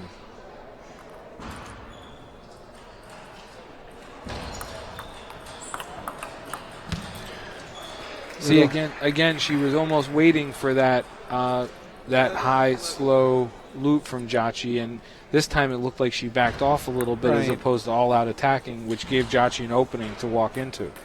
Right, Jiaqi is continually moving her ball more and more to the mid-forehand and getting out of the backhand-to-backhand exchanges.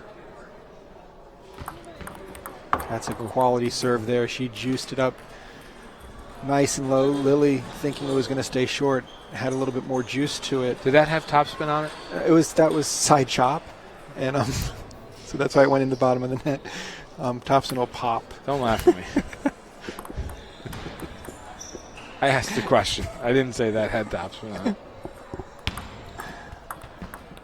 This is wow. And that ball, I thought it hit. That ball top of the net and went long. I thought it hit her leg. Yeah. I mean, we've seen some tremendous matches today, Sean, haven't we? And this is just another one of them. And we've still got one more to go.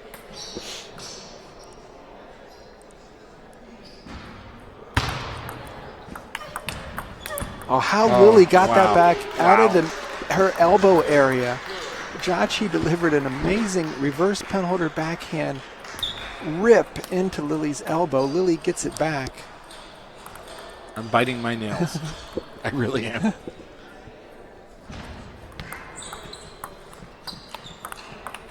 Oh, she got her into that backhand to backhand again. And you can see the level of concentration and focus on Lily's face.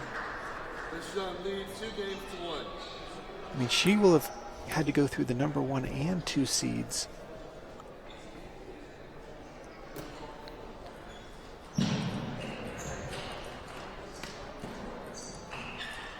Lily now leading 2-1 after the 14-12 win in Game 3. Sean, what sort of feedback are we getting from the Facebook and table tennis community about today's activities? Well, they're saying that our voices sound much better. And that's directly... It's not saying much, by the way.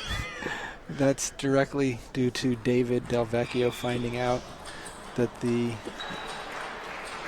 intercom boxes needed something was... I don't know what he did inside the box. It's better not to ask. It's classified information. 9. We're getting some qualification round matches out of the way on tables 6 and 7. 0-0.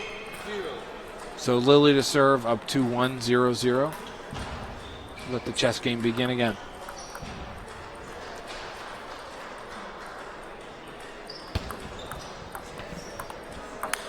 Oh, that was a reach. Yeah.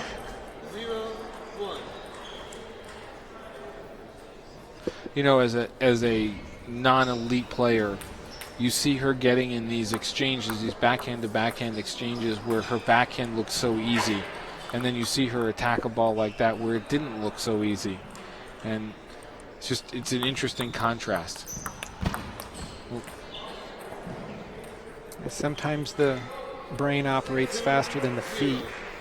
And when you see an opportunity and you just want to lunge at it and not miss it, if your feet haven't moved into position, you'll start to see some new strokes being created.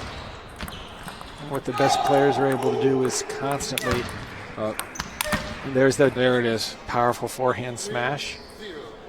Very similar start to Game 3 to Game 4 as there was to Game 1. Exactly. Jacci coming out, putting a lot of pressure, getting her forehand into play. Early, which is what she did in Game 1. But what she didn't do in Game 1 was continue it. At that Right. 6-0, kind of took a little mental break. Yeah, and allowed Lily to get back into the match. But, Gordon, when you play pips out hitters, the streakiness occurs so often because it's unlikely they're going to smash 11 winners. So they've got to calm down and slow down a little bit. When that happens, you can get into a rhythm that might take them out of sync. But Jacci's forehand is so good, though. I mean, is it unlikely that Jacci's not going to hit 11 winners on her forehand? Well, Lily's not going to give her 11 to hit. That's the thing. And she's going to keep moving it around. But, I mean, if Jacci was playing maybe one of the juniors in an earlier round, you could watch her just annihilate the ball that much. Lily's going to play into her weak spots 70% of the time. So Jacci up 5-0 here in Game 4, trailing 2-1 in games. So there, nice over-the-table flip. But, again, taking some pace off the serve, keeping it short, not rushing. That shows the experience that Lily has. Instead of being down 0-5 and just start serving deep and hoping that Jacci overhits on a ball, willing to work for the point.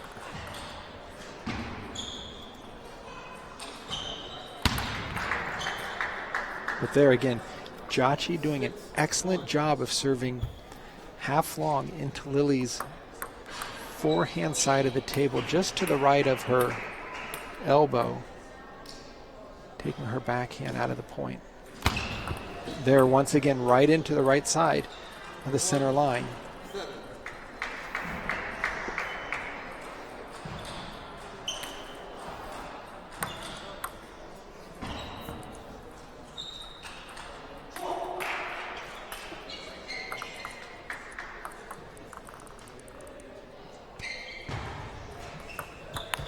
Oh, nice forehand flip kill off the bounce, sending the ball onto table 2.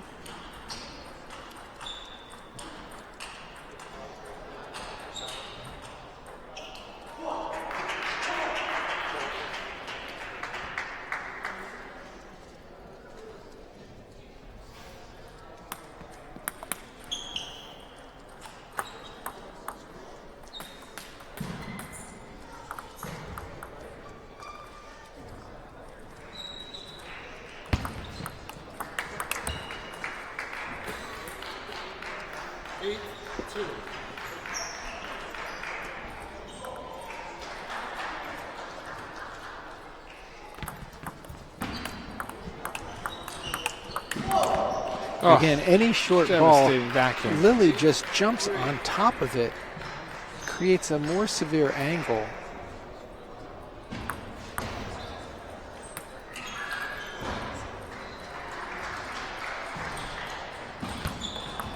Again, just watching Jachi's serve to the right of the center line, trying to get out of Lily's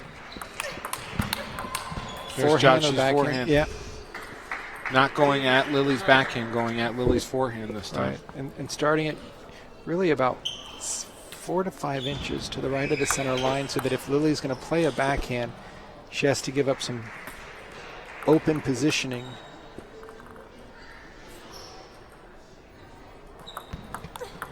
Again, you see that same position, but Lily able to adjust and play the middle ball and a wide forehand. Lily's forehand looks a little bit more comfortable right now than it did earlier in the match, doesn't it?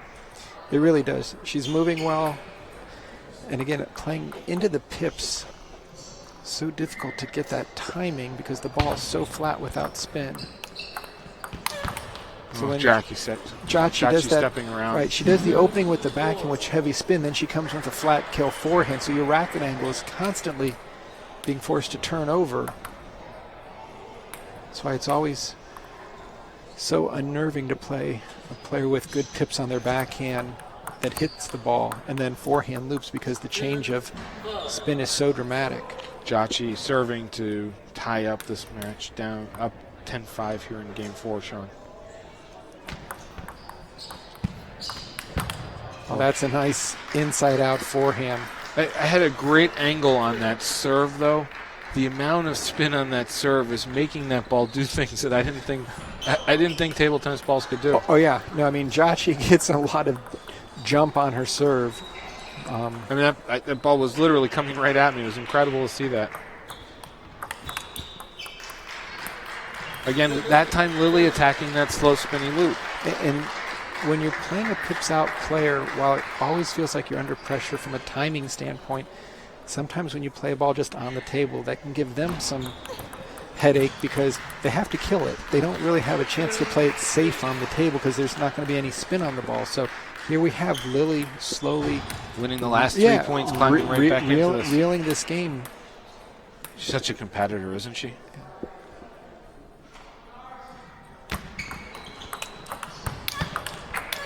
Oh, that was a really strong forehand loop off the bounce. As you were saying earlier, though, Lily with her forehand went deeper, neutralizing Jachi's power coming back at her, and obviously resulting in Jachi hitting the ball off the table. Right. And Jachi went ahead, took the timeout with the lead right now.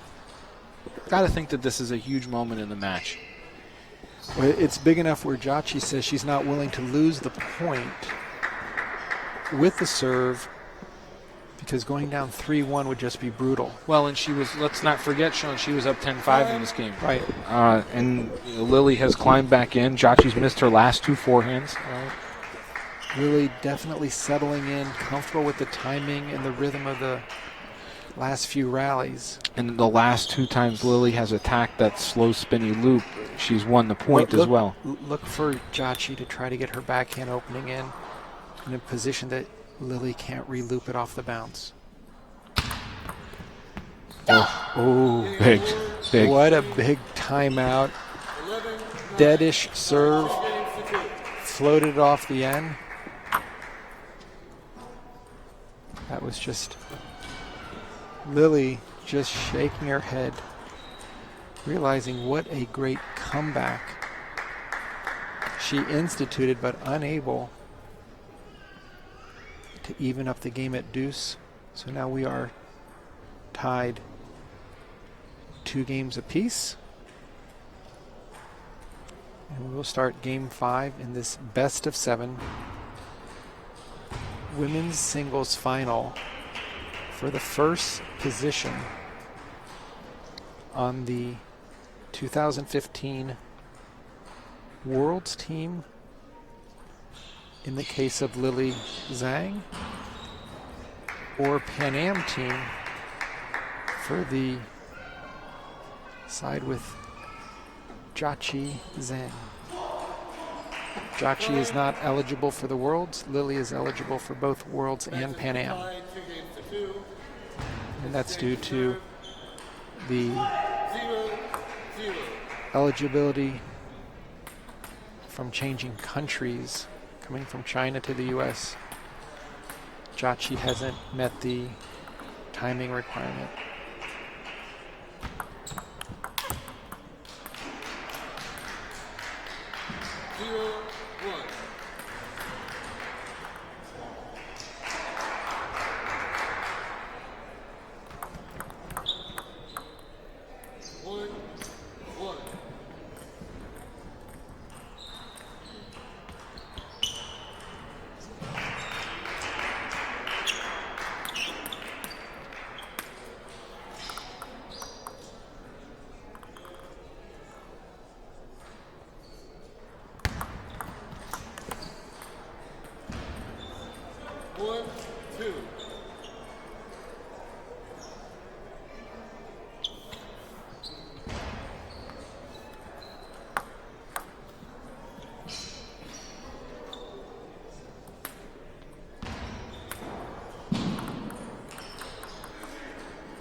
Nice deep serve there by Lily, unable to convert.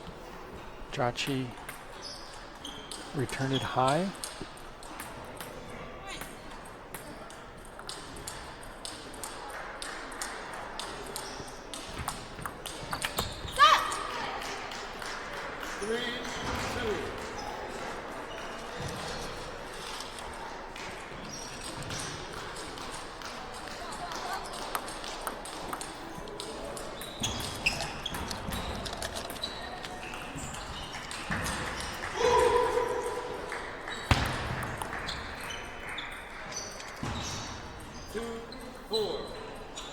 Now, Gordon, when we have these type of points that seem a little bit disjointed, it really favors Jiaqi because she is changing the spin, changing the speed with the different rubber surfaces. Lily wants to get into consistent rallies where she can just move the ball around, built on speed. Look at, there's the forehand kill. We've been waiting for it. Yeah, I mean, we've seen kind of an inconsistent kill every now and then, but that's the forehand pummeling that Jiaqi can do if any ball goes a little bit short.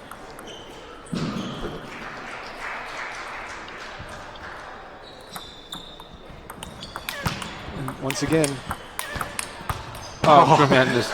Lily, just a wall. Jiaqi pounds 3 forehand smashes. Lily's able to return each one of them and move Jiaqi wide out to her forehand. All set up, though, by Lily's consistency on the backhand. Right? That entire point was set up by Lily using her backhand and the consistency in it.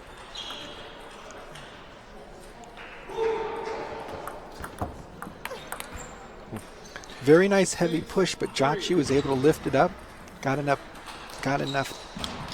depth on the ball. Interesting, Sean, on another court, Kanak warming up for the men's finals with his competitor from the semifinals. Right. So, with his doubles partner, and here we have Lily with a beautiful forehand. teammates also from ICC going at it. Again, no coaching from either one of these players.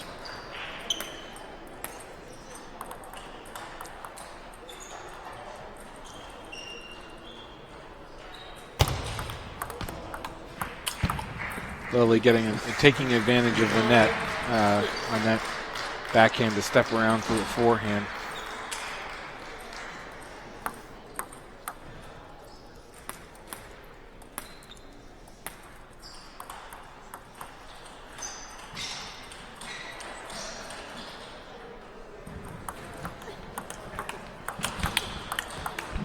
Lily again, just battling. Back to 6-6. So we're all tied up, Sean. 6-6, 2-2 in the fifth. Jacci again out to an early lead in this game. Lily again battling back. Oh, again, Lily just a wall on the other side. She's dealing with very strong backhand reloops off the bounce, forehand hits, and she's just standing toe to toe. So here's what's interesting about that last point to me, Sean. It almost felt like Lily had Jacci off balance on her forehand. A little bit out of time, out of sync. You know what I mean? Right, and the trick is when Lily's blocking or looping, she's changing, not that she's purposely changing the heights, but the ball's going at a different height, so it forces Jacci to have to really gauge where she needs to be to smash it, and you're going to see her get off balance. And again, as you said earlier, backing her off the table. Right. If Lily can be the one at the table where Jacci is off of it, huge advantage. Whether it's off of a deep push or maybe a flip off the serve. This could be a crucial point in the match right here. Lily serving 8-7, 2-2 in the fifth.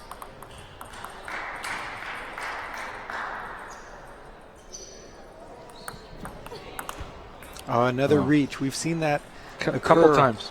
Yeah. And again, it's Lily's trying to cover the backhand in the middle and the wide backhand. Just can't make up time. Got to move the feet. I think that was a big point for Jacci. I really do. I don't think she wants to go down. It was a tactical advantage, too. I mean, she definitely forced that reach. So serve to the mid forehand. Lily was able to turn that over on her backhand like she very clearly likes to and has done very consistently through this match. I still think Jacci picking up that 7-8 point was very big for her. We'll see if it pays off. That was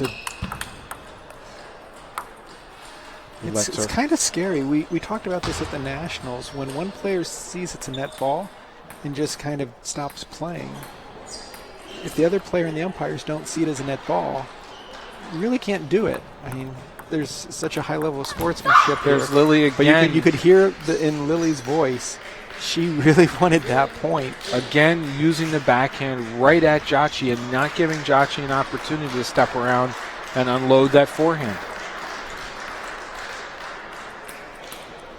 So Lily with two game points here in game 5, tied 2-2. There was the forehand. Wow, got back the first powerful forehand. Sean, you had talked earlier about Jacci unloading that forehand and Lily maybe not being able to handle that.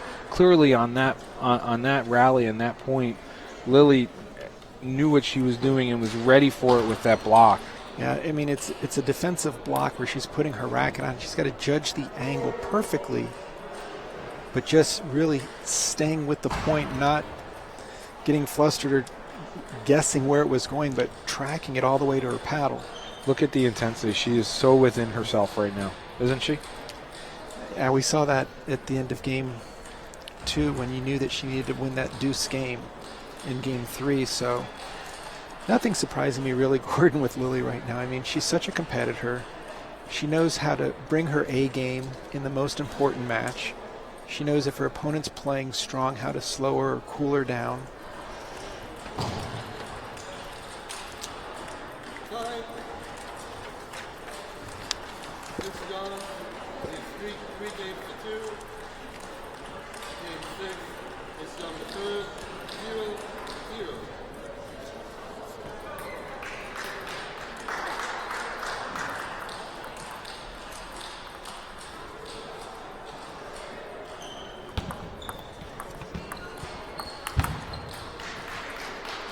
Lily's beginning to sense that this first slot on the U.S. team is within her reach. A lot more authoritative on that last forehand drive.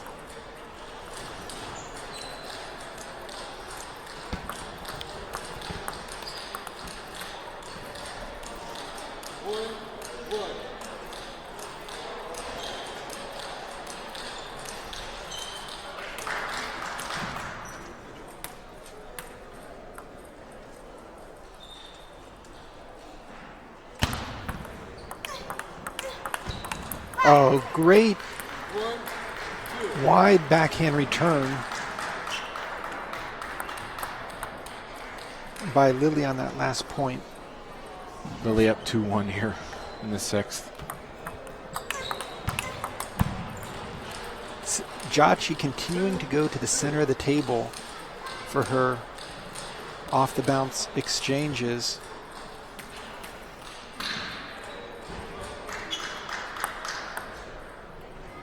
Both these players are going to have real legitimate shots at winning the gold at the Pan Ams. Neither one of them wants to have to wait till tomorrow to make the team.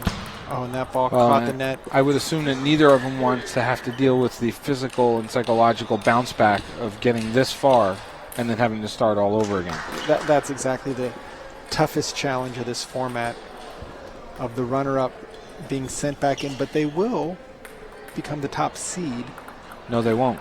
Did they choose not to have the second place finisher take the number 1 seed? I have not talked to Roman. Oh, there's Jackie's forehand. Oh, devastating.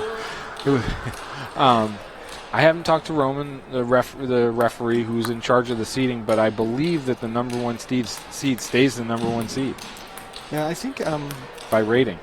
Yeah, we can do a quick check on the prospectus that we put up online, and I think they might have mentioned that because we did it last time. Okay. To give the person who come in second a little bit of a parting gift going into day 2. But you still got to go back through this again. Got to go through it. It doesn't matter what seed you are. You Right. still got to go through this again, and you got to go through another full day and concentration and nutrition.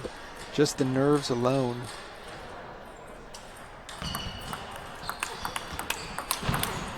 Oh, and then, by the way, you're going to have to run in at some point to Jennifer.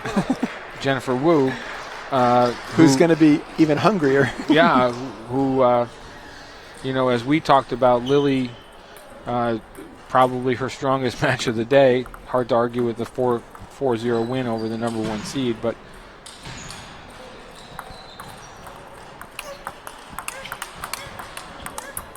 Lily again battling. Just keeping it on the table, not giving an inch.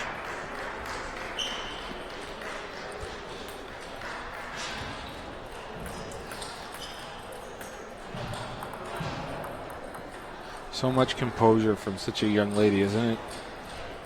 Just a real treat to watch. There was a beautiful. We're both thinking the same thing. We're both saying the same thing. Got a hold of that. 5-5, 6th game. Lily Zhang up 3 games to 2. Oh, Jacci caught her off guard and slowed that loop down with the forehand that time.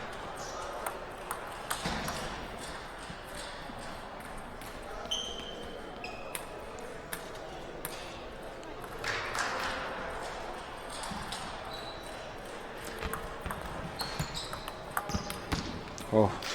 So, Gordon, just doing a quick check on the selection procedures. We do have on the second day a statement saying that the losing finalists of the first day tournament will be seeded number 1. So whoever loses here will at least be on the opposite side of Jennifer, who is the top correct. seed. Yeah, that's a good point. That'll give a little bit of breathing room before you have to get into these mental battles. But again, on the women's side tomorrow, you're going to have to play your full round of matches. Yep. There are no buys, with the women's seed. It's straight into the full draw. Yep, straight into that round of 16. So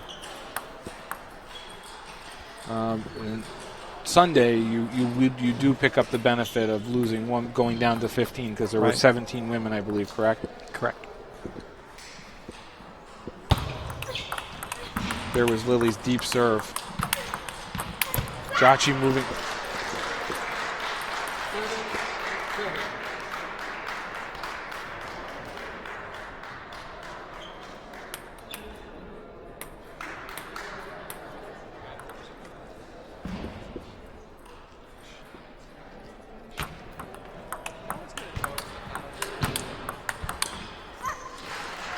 Well, here goes Lily. 8-7. Again, the recurring theme, Sean. Jachi going up early in the game. Lily battling back. Battling back. Not yielding an inch. And staying toe-to-toe. Oh, that was a great block on the backhand side. Oh, Lily's just moving around the table and just missed it. Yeah, Lily had everything. And again, you just see Lily taking her left hand, telling herself just to calm down, don't overhit. Realizing that the ball was on her paddle. She doesn't have to make an amazing shot, just has to play her game. Interesting, Sean, that a lot of the competitors are now gone who are preparing for tomorrow. Assume out having dinner, getting their nutrition and their rest and getting ready for tomorrow. But I will say, Gordon, I see at least 4 or 5 ICC players Yep, up top in the stands being great teammates. Absolutely. Obviously, Coach Massimo Constantini very eager because he's going to have to, whoever loses this match, he's going to have a talk with them and bring them right back up into a full battle-ready frame of mind. Sean, I'm going to have to step out. Well, you might only need one more shot as Lily now has match point leading 10-8 here in game 6. 2 match points to qualify for both the... And Jachi saves the first of 2 match points. Jachi has the serve. Match point number 2 for Lily Zhang to qualify for the World Championships and Pan Am Games. Net serve.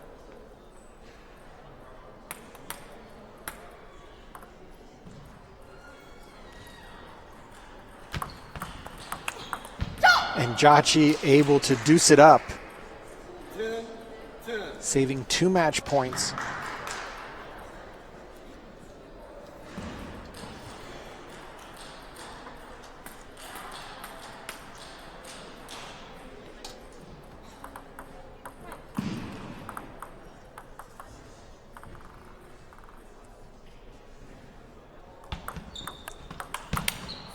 Lily with match point number 3. Very strong forehand loop out to Jachi's forehand. Let's see if the third match point is a charm.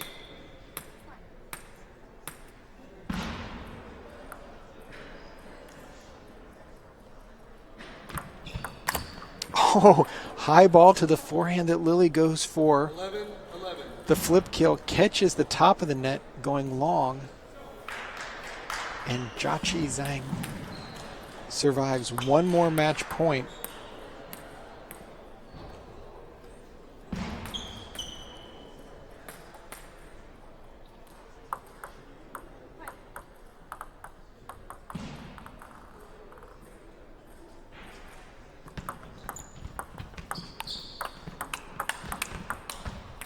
And now Jachi with her first game point 12-11. in order to force a 7th and final game here in Fort Worth, Texas.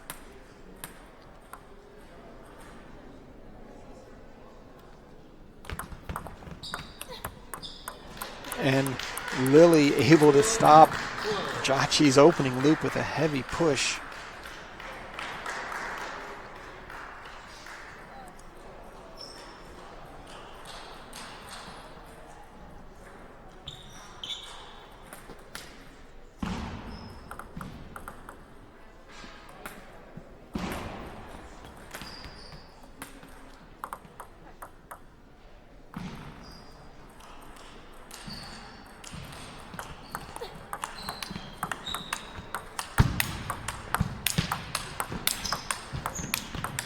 Oh, great play by Jachi. Amazing performance by both players. 12. Now the second game point for Jachi Zhang to force a seventh game. Clearly the last point. Best one so far in the match.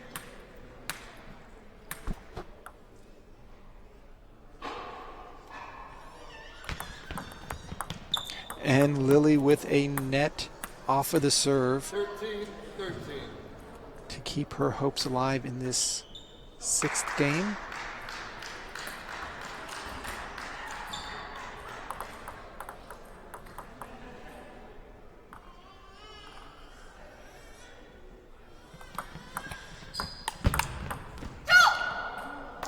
Lily setting up that final forehand drive.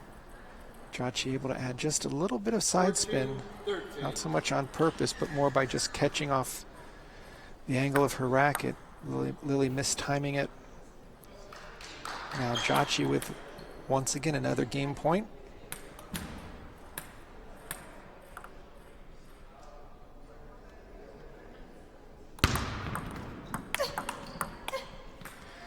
And Lily up for the challenge, reduces it now at 14 apiece, and the serve.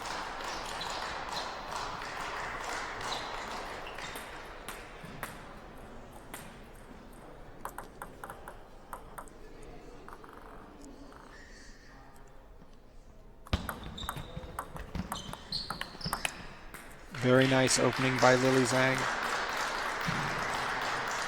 Able to get her trademark backhand topspin into play. Once again at match point.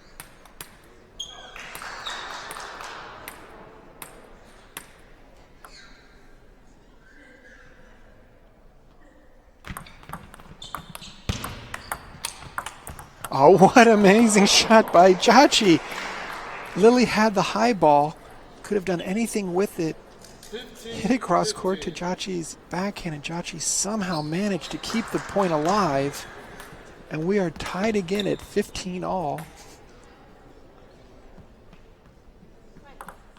Lily with the serve.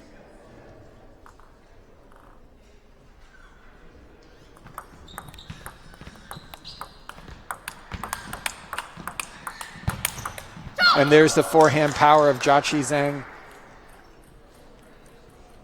Lily had to take a chance to get it out to the forehand. 15. Game point again to force a seventh game in this women's singles final.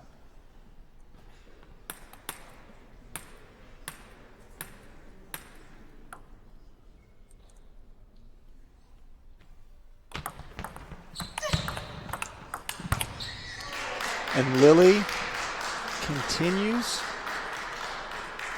her forehand attacks. 16 all.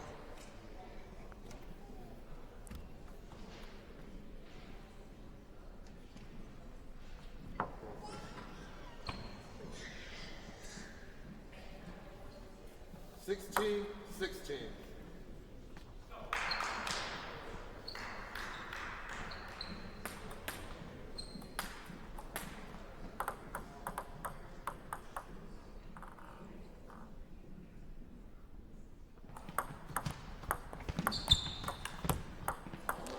And Jachi's push 16.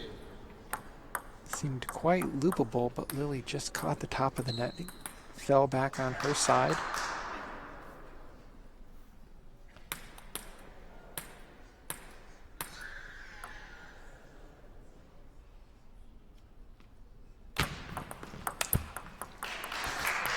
And we're right back to where we were 17.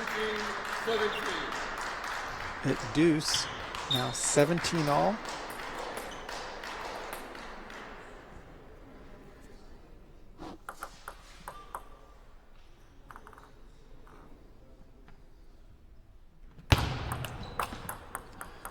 Lily going for the deep jamming serve right into the body. 17.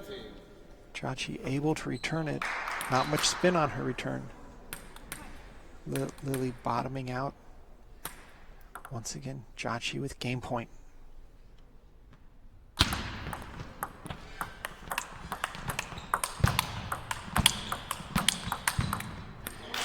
And a tremendous rally by both players. 18 all.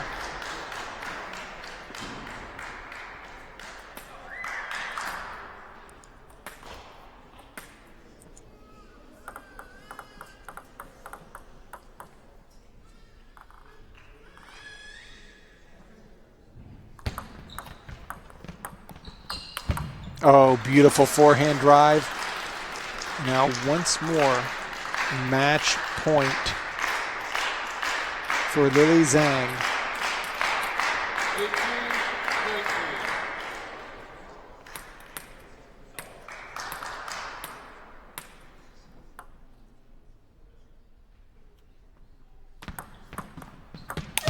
Oh, and a great third ball attack. Jachi going for the inside out. Serve. Lily playing a safe ball. Popped it up a little bit.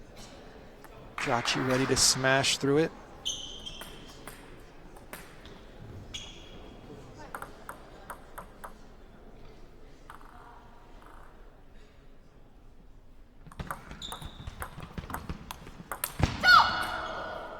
Lily overhitting on that soft opening by Jachi. So once again, game point for Jachi Zhang to force the 7th game.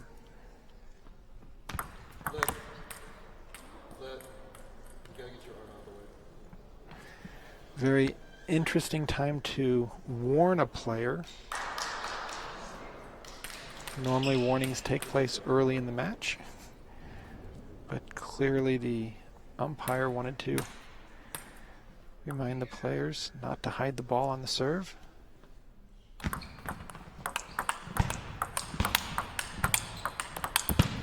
And Lily up for the challenge. 20-20.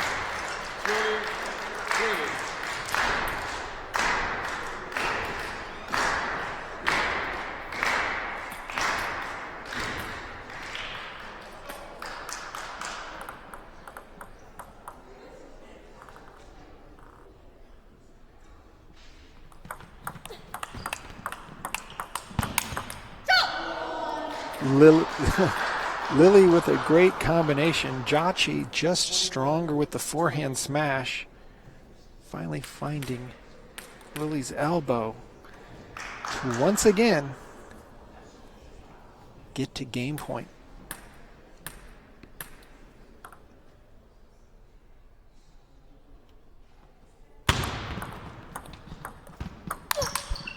And we will go into the 7th now. Umpire and scorekeeper had run out of tiles. So now the 7th game.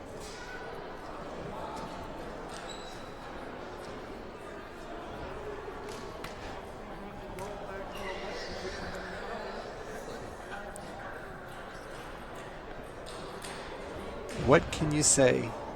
Two great players going at it, not giving either player an inch.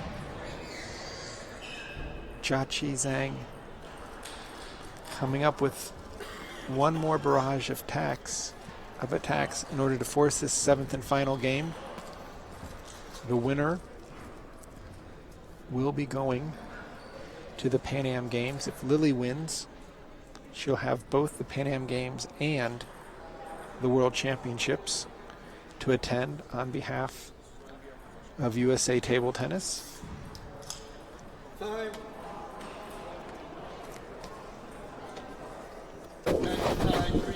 Sorry, Sean, our PA announcer seems to have left the venues.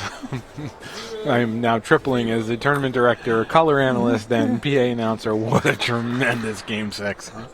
I mean, there's not enough superlatives. The number of amazing rallies. Let's see which player is able to blink right now. And there's the forehand smash. again, typical of this match. The pattern has been Jachi goes up, Lily battles back. Jachi goes up, Lily battles back. Lily with 3 match points.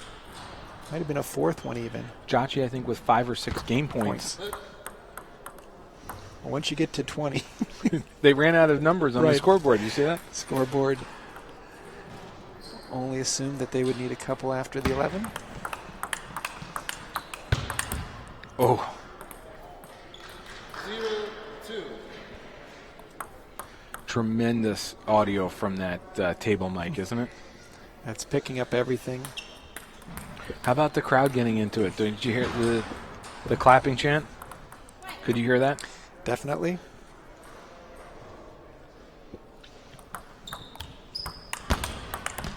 Oh, Jachi with a nice block. 0-3. Just a reminder to everybody, should Jachi win, she would qualify for the Pan Am Games, but not the World Team.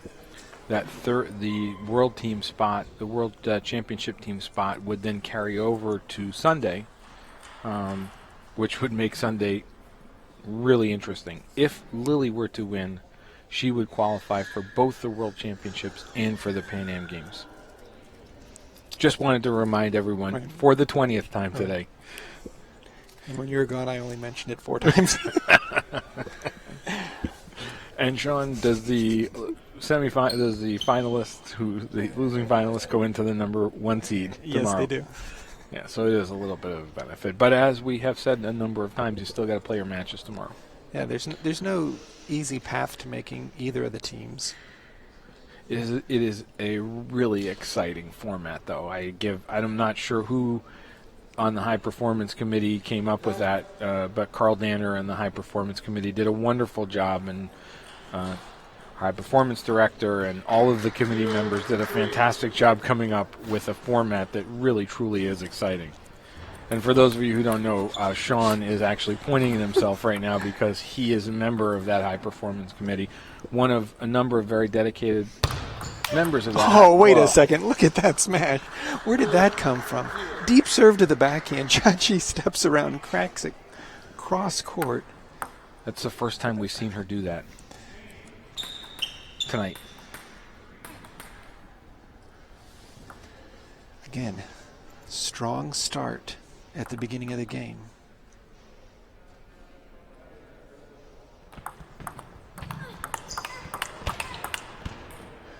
Wow. What a mental challenge after having match points. I'll remind you, though, Sean, down 6-0 in Game 1. Right. Granted, it's a different scenario when you get to Game 7, but nonetheless. Don't forget also we've got the men's finals coming up still, too.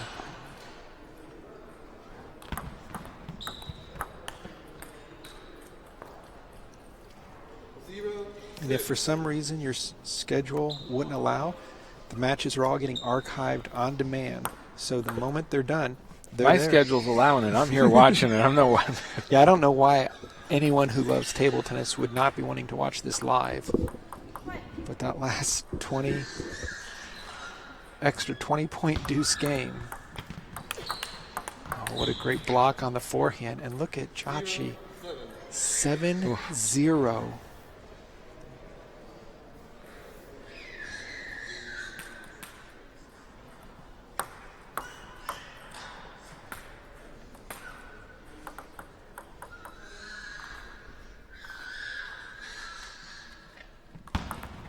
Oh, That hurts. that's... Sean, with that, I am going to step away again from my other duties. I will see you for the men's finals.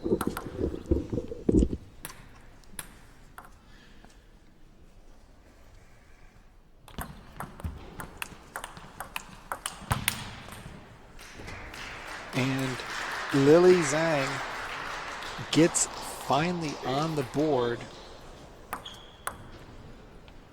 after the 9th point.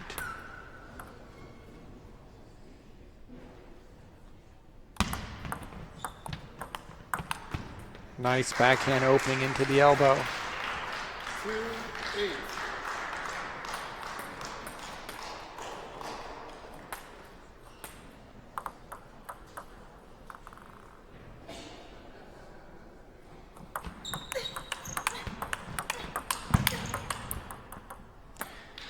there once again a very strong forehand hit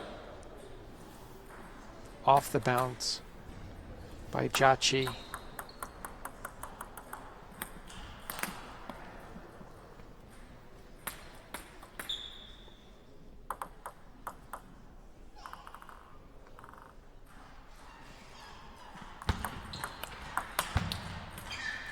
And now Jachi with 8 match points of her own in this women's singles final. Lily hitting that last ball with a bit of frustration after coming so close in game 6 with multiple match points. Jachi now with 8 match points of her own. And Lily with a more amazing backhand flip kill off the bounce. Not giving Jachi even a chance to put her paddle on the ball.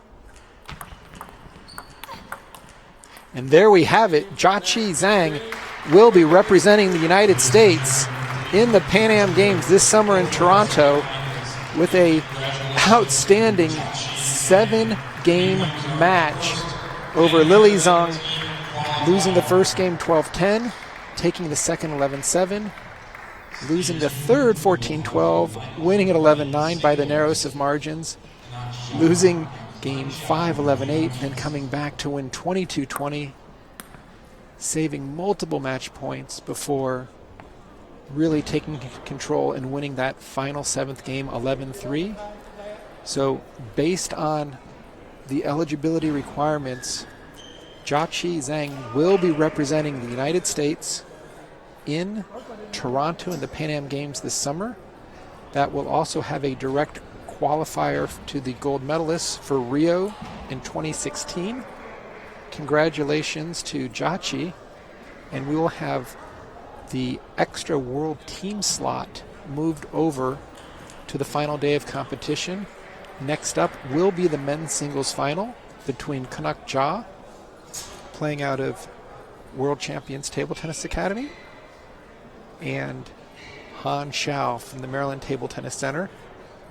So sit back. The men's singles action should start in about 3 to 4 minutes, and we'll be bringing you the action live.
there, Tesla?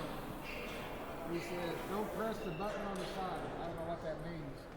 He said, this, I think, belongs to you. I wonder how he got it. Do not know.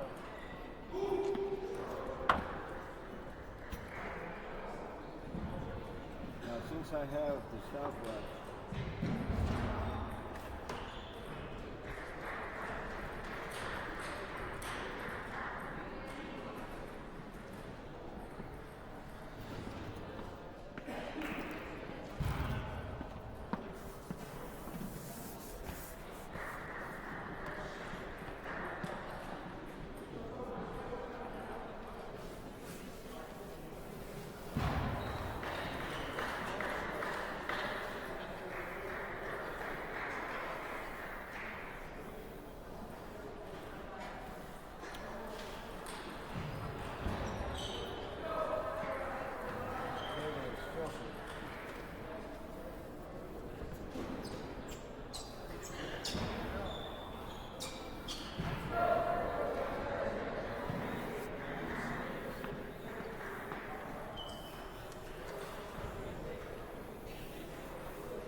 He said blue call, so you're wearing blue.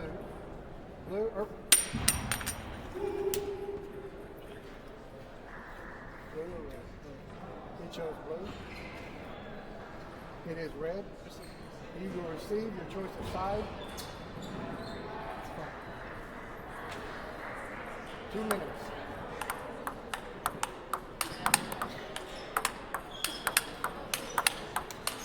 Scott, I'll do all the timing. Huh? Any timing, I'll do. Okay. I'll do all of it. 2 minutes now. Yeah. Thank you, sir.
And ladies and gentlemen, welcome back to Texas Wesleyan University in Fort Worth, Texas.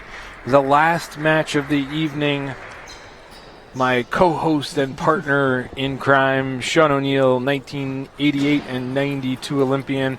The last match of the evening tonight, the men's finals of day one. The Giant Slayer, Han Zhao and Kanak Jia. I mean, if this match is anything like what we just saw on the women's side. Oh, I mean, I hope not, because I'm out of nails. I need a night to regrow them. What a tremendous women's finals. And here we go with the men's finals. So, Gordon, going into this match, the comparison and contrast, Han Xiao, super backhand play, likes to play half the table with his backhand, can take it anywhere. Canuck on the near side of the table, excellent footwork, able to run around, keeps the ball into play, fights for the opening loop, and then just keeps kind of pecking away, keeps putting it, not ripping the ball, but that bring it back, putting pressure. Oh, there's Han's backhand. Both, by the way, Sean, both of these competitors, tremendous road to get here. Han knocking off the number 1 seed Timothy Wong. I would say, Gordon, that Han, tougher road to get here. Canuck had to go through Kunai Chaudhry. I mean, that was not an easy match. That was a Seven-game match. tough one. And he had a fight against Krish, but he's playing junior players who he plays on a regular basis. And we know, coming from Sweden, he just won a really strong international. Oh, Han's getting his forehand going. That could be trouble. I mean, that's where Han had struggled a little bit in the semifinals, was finishing those forehands, but it looks like he's getting that forehand going. But what I was going to say about Canuck is that was a fight in his semifinal, in his quarterfinal with Kunal. I mean, that was a fight. Canuck would take a lead, Kunal would battle back. Canuck, remember, was up 3-1 at one point. Kunal battled back to get it to 7 games. So I would say, again, Han, very impressive road to get here. Yeah, and there's his forehand. There's his forehand. And it's so complementary to his backhand. We know his backhand's world class. He's able to take the ball at all different speeds and tempos. Ooh.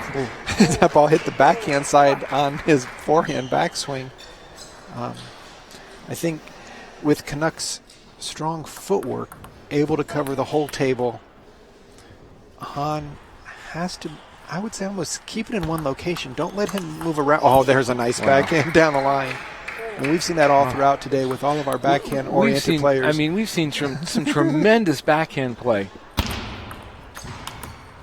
And that's where normally Han has a little bit of an issue. When somebody cuts it out wide to the forehand, he doesn't drive it as well as he does on the backhand side. 5-5 here in game 1. A rare miss on the backhand from Han. And Canuck challenging him with the side top. It almost looked like Han reached a little bit for that ball. Really didn't get it in his sweet spot. Right. Now Canuck coming back with a strong backhand of his own. Canuck taking a 7-5 lead here in game 1. Again, this is the finals of the men's singles. Remember, there is a spot on both the national team and the Pan Am team on the line. Oh, tremendous. There's a nice forehand there. At both the national team and the Pan Am team in the men's finals. The two competitors on the male side who would only be Pan Am Games qualified are not in the finals. So both of those spots on the line right now. It almost looked like Han was trying to set up a big backhand, but Canuck just wouldn't give him a chance to get that open. There it was. Yep. And remember, Canuck Ja earlier this year participated in the World Cup after winning the North American World Cup qualifier men's division. He was the youngest male ever to compete in the World Cup in Germany. And just coming back from a very successful tournament over in Orsborough, Sweden, where he won the 16 and under. He won the cadets on the ITTF and the under 16 on the Saphir side, so beating a whole slew of Japanese cadet players, and now he has game point. So do you question Han stepping around to hit that forehand, or is he trying to develop that forehand not for game 1 but for games 2, 3, 4, 5, or 6? I would say, see how this point materializes. That's a nice forehand drive there. He's really going to be playing each point one at a time, just knowing that he's still in this game, though trailing by 2. Han's serve return, usually very strong. It likes to play that ball short, tries to get the opening from the backhand side, and that ball just flip it. Yeah, went for a little too much. The angle wasn't quite there, and Canuck really came out, played well. Really strong first game for him. Very strong. Established his tempo and was able to stay away from the backhand, whereas Han did get quite a few forehand loops in, but in the end it was just a little bit too wild.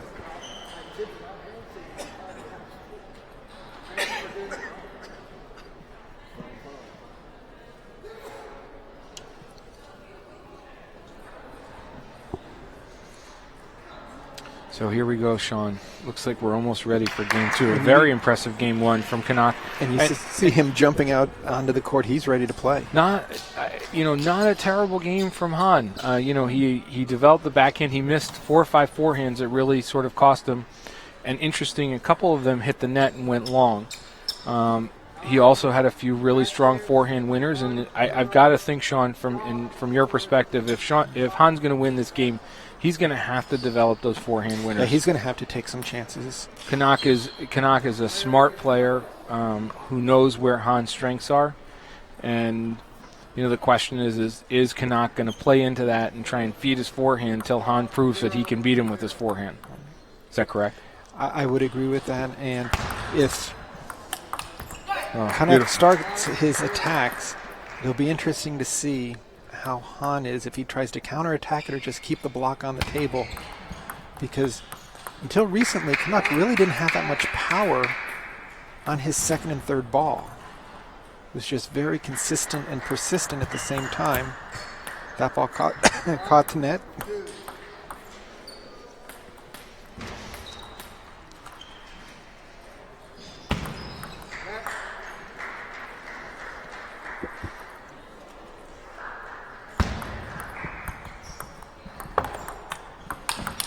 That's there it is. Nice. Really nice. So at this point, where is Han? Is Han trying to?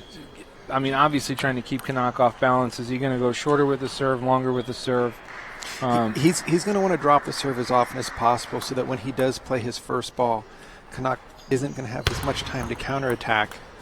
Because once Canuck makes that first loop, he's going to just keep coming at you because his footwork is so strong. Tremendous forehand there from Canuck. And Canuck's forehand is a little bit like Lily's backhand, where it sets up the next shot. He's always ready to play 2 or 3 loops. It's never a one shot, and if the ball comes back, he's out of position. But sometimes his backhand be a little bit errant. He looked a little off balance there, didn't he? It looked like he was in between maybe those banana flips and a kind of more of a counter drive. So Han, not a directed push. Not a directed push, and Han's very good at flipping a lot of the short stuff.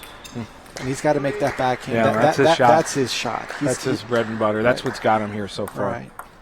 If he's missing his second re-loop off the bounce on the backhand, and he's getting those. Sean, remember we did determine that the loser of this match does move to the number 1 seed tomorrow, which would drop Timothy into the bottom of the draw. It's going to be a very interesting development there. Right. So one player will have a ticket to the World Championships and the Pan Am Games. The other one will simply get to be on the other side of the draw from Timmy. Han with 2 very strong forehands, but just couldn't finish the point there with the third. Canuck is going to now serve 5-4. See, Han really doesn't need to be too afraid of Canuck's opening loop. Canuck's not going to power through him. He's just going to make a heavy spin. But that's true in general. I mean, Canuck is a very, very strong player, but he's not going to overpower a player like Han, is he? Right. No, he doesn't have... There's that backhand rally. Yeah, he doesn't have this speedy drive of a Teddy Tran or somebody who puts a lot more or spin Kunal on the Chaudhry, who's going to really just drive the ball right by you. Just jacking at it. I mean, even on that one, look at this. This is Han's type of ball. We've seen Canuck make some points from the backcourt.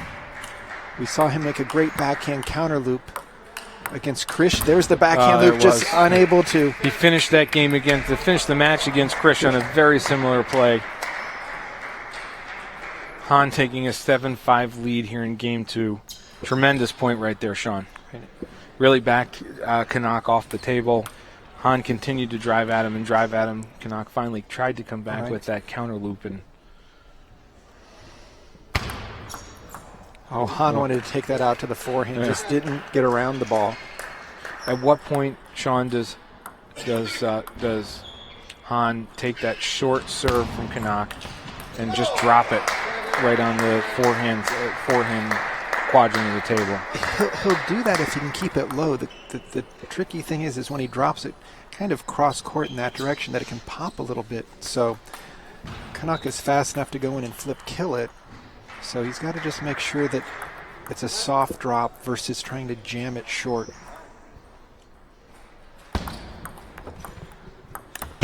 Oh, it's a big point right there. I'd say this is probably a bigger point right here.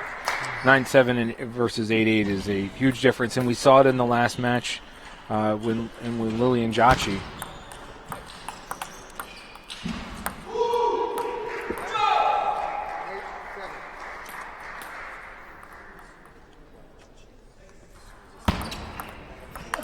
And there, once again, very strong third ball attack by Han Xiao. Over the table, able to play the ball in both directions, chose more into the middle and backhand. Good drop and a reloop, unable to judge the bounce on that last ball. But Han Xiao still has a 1-point lead here in game 2 after dropping the first game.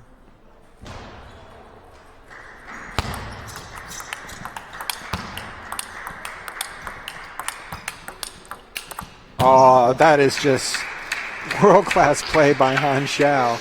Able to put together. Interesting that Kanak was almost trying to bait him into that forehand. Han took the bait and said, you know what, on this play I'm going to be better than that, right? He really drove through that ball nicely. But setting it up with a number of backhand reloops off the bounce where each ball had even more topspin, allowing him to get 2 game points. Oh, Kanak with a heavy chop off of a spinny opening. Han, halfway through that point, decided push was his only option. He still wasn't able to lift the ball. And Kanak deuces it up with a series of defensive postures that Han had his shot, just, again, going off the top of the net.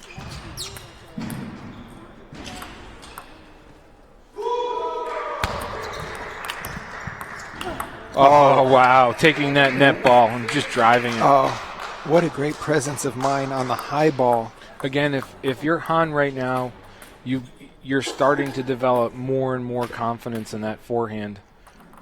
Missing a couple in game 1, but putting a couple beautiful shots away here in game 2. No, Gordon, it was off the serve. He went out to the forehand. But again, Kanak so quickly covered the wide angle and put the pressure on Han to then force a forehand. Interesting also, Sean, that Canuck now has a coach in Barney Reed sitting right in front of us. He did not have one in the quarterfinals against Chaudhry.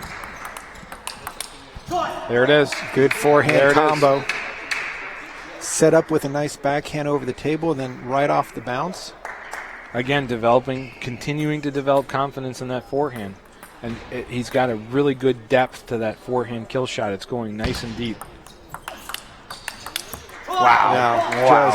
Just such a smooth backhand. Super over the table, just really wristing it out there. The Giant Slayer tying it up. Just taking his time.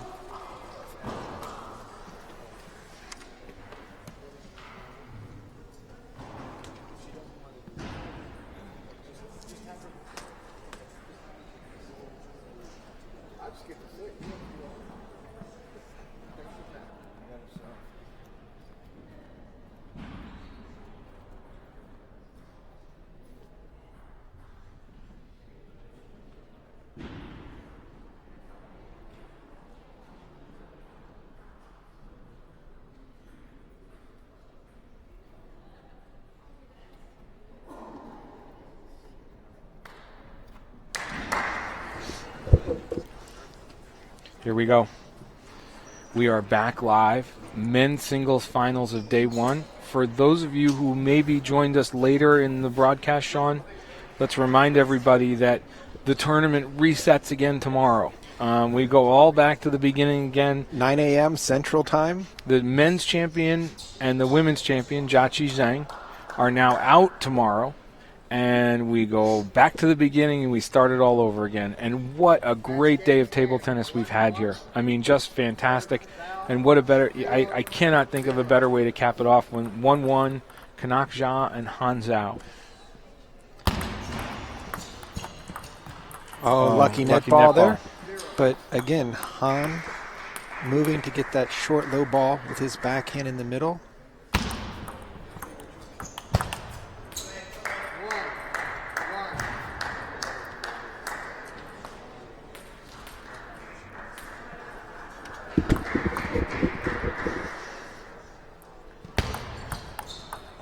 Oh, Nice soft hands by Han on that forehand fading flip.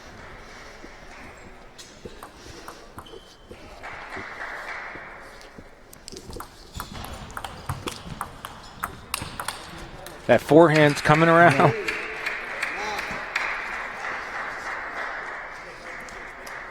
Canuck knows that going to Han's backhand, he's going to get a lot of speed and a lot of spin. Going to his forehand, he feels he might get some free points. Challenge is that Han's beginning to make a lot more of his forehands now. There's That was just a miss. a mistimed ball.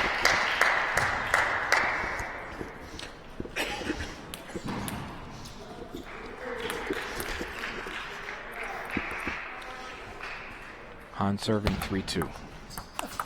That backhand flip, Sean.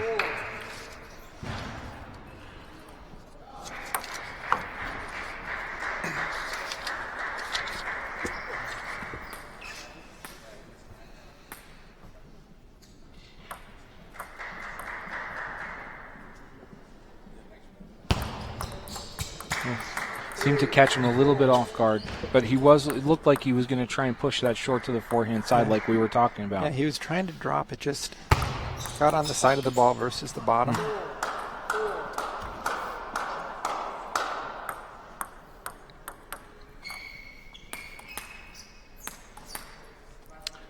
4-4 here in game 3. Ball looked like it either just caught the back line or maybe even got a little bit of the edge. Didn't bounce up all that high. It's the second forehand miss he's had today here in game 3. Really intense environment here, isn't it right now, Sean? Very nice very forehand good step forehand. around. Yeah. Han has to be encouraged again here in game 3 that he's getting his forehand going to complement that just the deadly backhand that he has. You can see him stepping over, trying to force it. And then Canuck just bounces back. Right. He just bounces right back. But Canuck knows where that edge of the backhand goes to, and he's just constantly serving right into there. And that's a nice loop out. But Han's going to be in this point. Oh, great block What off a the great bounce. shot. Stuck on the forehand side using his backhand, but took it right off the bounce down the line. Now Han really needs to get things going.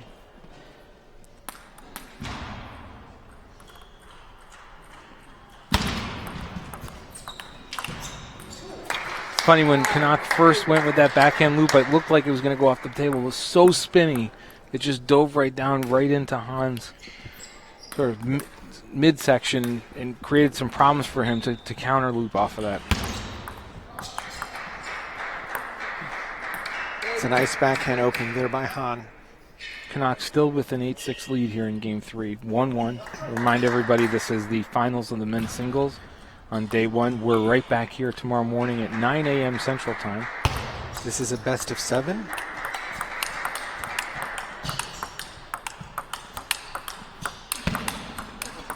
Oh, wow. What a point. You know, you watch the action on a point like that, and Han is just sitting there stroking the ball, and Canuck is just stroking it right back. Han so comfortable right now in the backhand or forehand movement. Loves to start off the backhand side. See that? Oh, beautiful. You see that forehand block? So His open, Han's open, was a perfect example of what you were talking about. He went low to the forehand side, as opposed to, you had talked earlier about the possibility of popping it up. Han was able to keep that shot low, thus sort of negating Canuck's ability to really drive that second shot. look for Han to serve a lot more side top so that when Canuck pushes it, it comes off the end of the table. And then he can open up with his backhand or forehand. Han driving nice placing. that That, I thought that ball might land. It went straight up. Sean, tell me about, from a rule standpoint, we've now seen Canuck hit the table a couple times with his paddle. That's not a No not problem. a rule Yeah, violation. Only left or non-playing hand for the righties. I mean, it's non-playing hand for the lefties also, but it's the... He caught him right in between shot. Beautiful. Yeah. And now Han with 2 game points to close out game 3. These last 3 points have been amazing for Han. I mean, if he has a chance to go up 2-1 in this match, it was looking mighty tough for Han. Through the first half of this game, Canuck really able to dictate. Now Han pulling out some shots. Oh, Canuck, beautiful attack on that deep push. Yeah, Han got caught in between two shots on that serve. He wasn't 100% sure if he should try to loop it, push it, or flip it. Still just a fantastic attack from Canuck. Yeah, Canuck just jumped on top of it. Oh, and Canuck with a little backhand over the table, re-loop of his own. He went right to Han and said, "You're going to stroke the backhand, and some of mine." Right. And really, the only place he can do that without taking a huge risk is wide to the backhand, because he needs some table to deal with that low angle. Oh, wow. What a shot by Han Xiao. Oh, 2 forehands to the backhand and then the Punisher. Oh, very similar to what we saw from Kunal Chaudhry with that finish to the forehand, the deep forehand finish. Every shot getting stronger and stronger until it hits the barrier. You can't say enough superlatives about the way Oh, these and two. a great drop on that serve. It was a little bit high, but there was no pace to it. Canuck went for way too much, just tried to finish the point when he could have spun it on. You cannot say enough superlatives about the match that we've got here for the men's finals on day one. And boy, as we look forward to days 2 and 3, you've got to be really excited right now. Yeah, first game's decided by 3, second by 2, third by 2. Sean, let's take a second to talk about tomorrow, because as we've said a number of times, everything resets tomorrow. Timothy Wong out early today. The odds-on favorite to qualify today as the number 1 seed in the tournament. What are we going to see tomorrow? Not just from Timothy, but both number 1s out. Out of men's and women's, men's and women's, and now have to bounce back after both. Well, think about this. Jennifer losing in 4. Both national champions were out also. Very true. Lily losing in the finals, and what a tremendous match that was, and Jimmy Butler getting taken down by Teddy Tran after leading 3-1. So it's going to be gangbusters tomorrow. There's going to be no easy matches. Yeah, and then Sunday, now with Jachi qualifying for the Pan Ams, that makes Sunday so interesting now. It goes even deeper on the world side. Yes, exactly right. So we're going to get ready here for Game 4. It's hard to believe, isn't it? It's hard to believe we've been doing this for almost 12 hours today. And the focus and the concentration required by both of these competitors. Canucks coach Barney Reed cheering him on. We can hear him loudly. Canucks to serve, down 2-1. Great placement. You could see that going right at his body. Right into the body. Right at that L, right? Right, the elbow position, the right pocket. Such a great angle here, Sean, to see the service from the far side. And the service strategy from the far side. Nice out to the forehand. Almost seemed to surprise Han a little bit there. Yeah, I don't think he was expecting the amount of pace on that ball. Canuck really adding a lot more risk to his backhand over the table play. Really impressive player, isn't he? I mean, it just bodes so well, knowing how hard he's worked. Comes from a great family. Sister playing very well right now also. She's coming off a very good tournament over in Sweden, as is Canuck.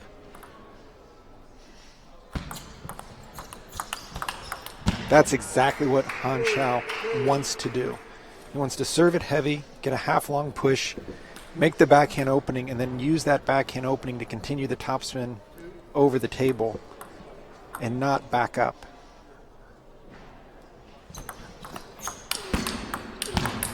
Oh, Canuck very, very strong on that forehand Again, rally. after that first forehand, always ready for the next forehand. Yeah. Never Such a quick recovery. Yeah, never knocking himself out of position. It's because he's not going for such a big shot, but a well-placed ball with heavy spin and speed.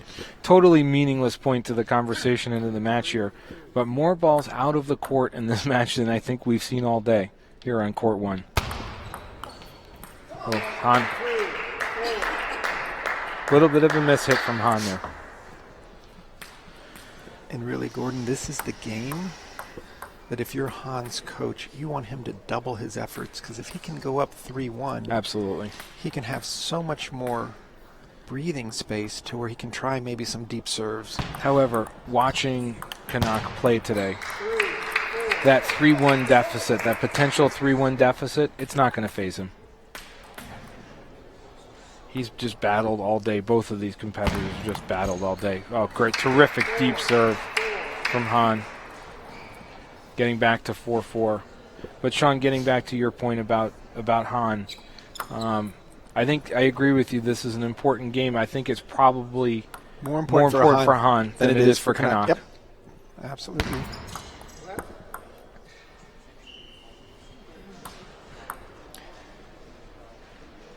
And this is a more important tournament for Han. There's that short forehand, and here comes Canucks. Oh, nice backhand.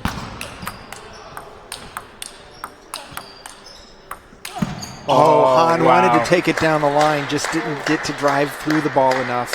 But that's the same thing, Gordon, we saw when Canuck was playing against Kunal. When they got into the extended rallies, you saw the leverage and the bigger body frame take advantage. Canuck was able to dodge that bullet, but that ball was on Han's racket. He should have made that loop. What's interesting about watching Canuck play, though, he maintains balance of his body. He's got such body composure. You don't see him off balance a lot, even with the big swings. Even when he's putting everything into it. And I credit that a little bit to the early soccer that he played in his athletic career, just really getting good sense of balance and body position. Both of these guys playing really well right now. Oh.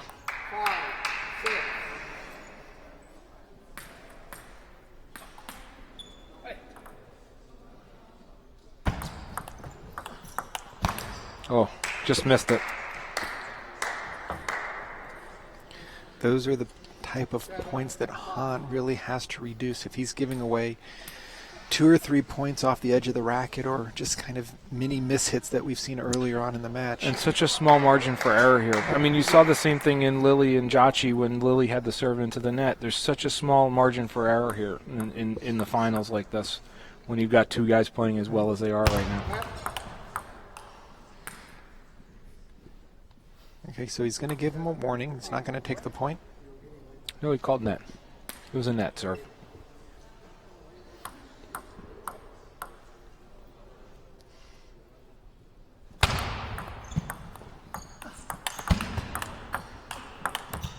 There, Han opened up with the backhand on the forehand side and was able to, and it looks like Coach Barney Reed Jr. calling a timeout, sensing that he doesn't want to see Han get back into this game with a 2-1 lead. You know what's really great about table tennis? You only get one timeout. You know, you watch a game of basketball, or, you know, the timeout is at such a crucial, and we'll go back to that Teddy Tran match earlier today when he called timeout up 14-13. And he against Corey Eider, right. That timeout is such a strategic play, and only having one. And how much did Kunal need a timeout there in Game 7? Right. And he used it earlier in the match when he was playing Canuck, and the timing of that timeout is so important in table tennis, not just from a rest standpoint, but from a strategy standpoint. Even up by a point here in Game 4, Canuck takes time out, gathers himself. Gets his head, back in the match. You know, Gordon, I really love to see players take the timeout when they're leading, because that means they want to hold the lead, not when they're trailing by 4 or 5 points, just to kind of stop the inevitable. Also to have the coach be able to give you an extra perspective of what server turn to do. And now Han, with his back against the wall here in Game 4.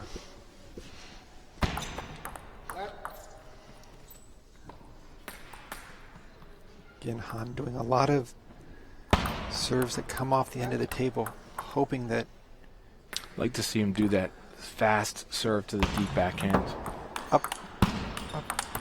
That's a nice controlled opening. Even though Han looked out of position, he was at least the one looping the ball and not just having to cover the entire court. That fast serve to the backhand looked like it was giving Canuck a little bit of trouble earlier. That's a really beautiful. Heavy spin. Beautiful. Well placed, loaded up. And in the blink of an eye, Han's right back in it. Right. Well, in 11-point games, it only takes a few swings to tie it up.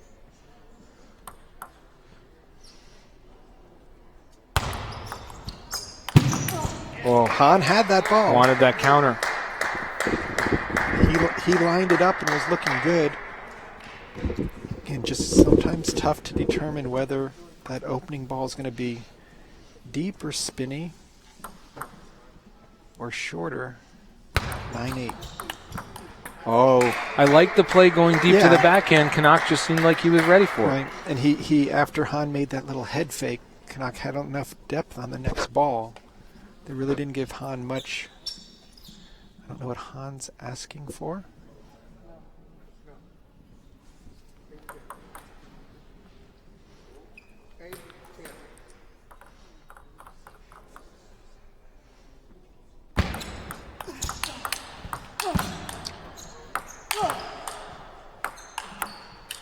Just waiting for Very that. smart on that last loop. Put a little bit extra spin on it. And The took a ball little didn't bit come off. out. Took The a ball little didn't come pace out. off. Yep. Threw a little bit of the changeup and got the. You almost opponent. thought Canuck was going to really try and that hard backhand counter loop from way back there. Is that a counter loop, Sean, or is that a drive from back there? Well, that's a game for Canuck Jaw to even it up. But what Canuck's doing when he's off the table, that time usually he'll go for a backhand reloop, just put everything into it, and it's so tough to judge the bounce when you're up at the table. So now 2 games apiece. Canuck dodged a bullet there because Hahn had a couple balls that he could have made. The forehand was there. The head fake was nice. A little change of direction. It's interesting because every time you thought Canuck was about to take control of that game, Hahn would bounce back. And so, really great composure from Canuck to really stay in the game mentally and not let it get away from him. A lot of good maturity throughout the game, not getting frazzled by having Hahn make some late surges, but again, playing his game, forcing the action from his perspective. Hahn still needs to make a couple of his attacks land. He's still giving away 1 or 2 points on balls that you would think he should win after getting the positional advantage. So here we go, Game 5. 2-2. Buckle up. Now we got a best of 3. For those of you at home who can't see Sean on camera, and for those of you here who can't see Sean, he's a little tired. That 3 a.m. arrival last night, I think it's starting to catch up with you, Sean. Well, like I said, I've never been so excited to see a tournament of this format. Everyone playing so well on the men's and women's side. Can I, by the way, say a happy birthday to USATT's legal counsel, Dennis Taylor? You most certainly can. Celebrating his birthday today or tomorrow, I think. I'm not sure which one. How old is he? He won't divulge, but I think he looks terrific for 92. Dennis Taylor, of course, legal counsel for USA Table Tennis, watching from home. Cheering clubmate Han Xiao on, along with the other crew in Maryland. You know what? Dennis is actually cheering for a great tournament for everyone. Dennis is a long-time commitment to USA Table Tennis and wants to see our sport grow and wants to see our players succeed at the international level. So, well, I'm sure on some level Dennis is rooting for Han as a fellow board member. Oh, I had to stop. And you got to root for one of those shots. That's a nice forehand down the line. So I'm sure Dennis is rooting for Han as a fellow board member. I think he's also really pulling for Canuck for the future of table tennis in the United States. So Han up 3-1.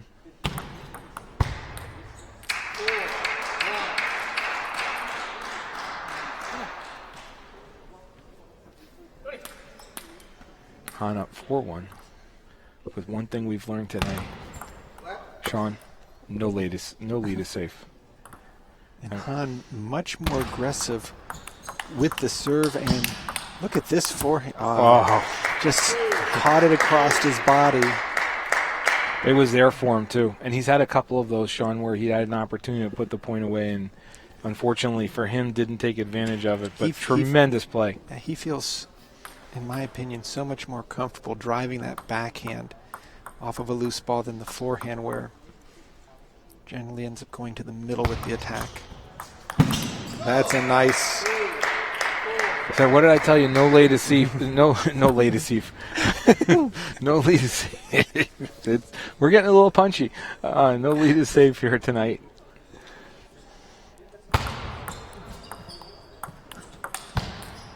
Sean, tell me about talk about the high ball serve as opposed to the standard 10-inch toss. They say that you can generate more spin on the ball. Is that true? Yeah, so when you are doing high toss serve, not only are you taking the opponent's eyes off the racket contact because they have to follow the ball, but the increased velocity on the downward movement of the ball will give you extra spin with the same amount of motion, because now you've got a ball dropping from 6 or 8 feet. Han tends to mix it up a little bit. He has some higher serves and some lower serves. That time Canuck just going for a little bit too much. Could have taken maybe 15% off of that and made it comfortably. Instead went for it, and at 3-5, I don't know if I would necessarily. There's a nice deep serve combination by Han terrific. Xiao. He had Canuck crossed up there After the serve. Yeah. I mean, he just jammed it deep and then just kept the noose tight. Now 7-3, very commanding lead. Well, no lead is safe, Sean. Yeah, and then Canuck, smart opening to the forehand side. Continuing to challenge Han's forehand and say, if you're going to beat me, you're going to beat me with your forehand. Right. Not going to give in to the backhand. And for most players, you would say, why would you go to an opponent's forehand? Well, if you look at Han's backhand, what he can do with it, it just comes out of nowhere. So definitely, and you see Han just ran over to play a backhand. Oh, and that forehand was just not a pretty sight. He just came across it without really smacking through it or turning his body. He had a high ball. And we haven't seen those hard backhand rallies between these two players like we've seen in some other matches.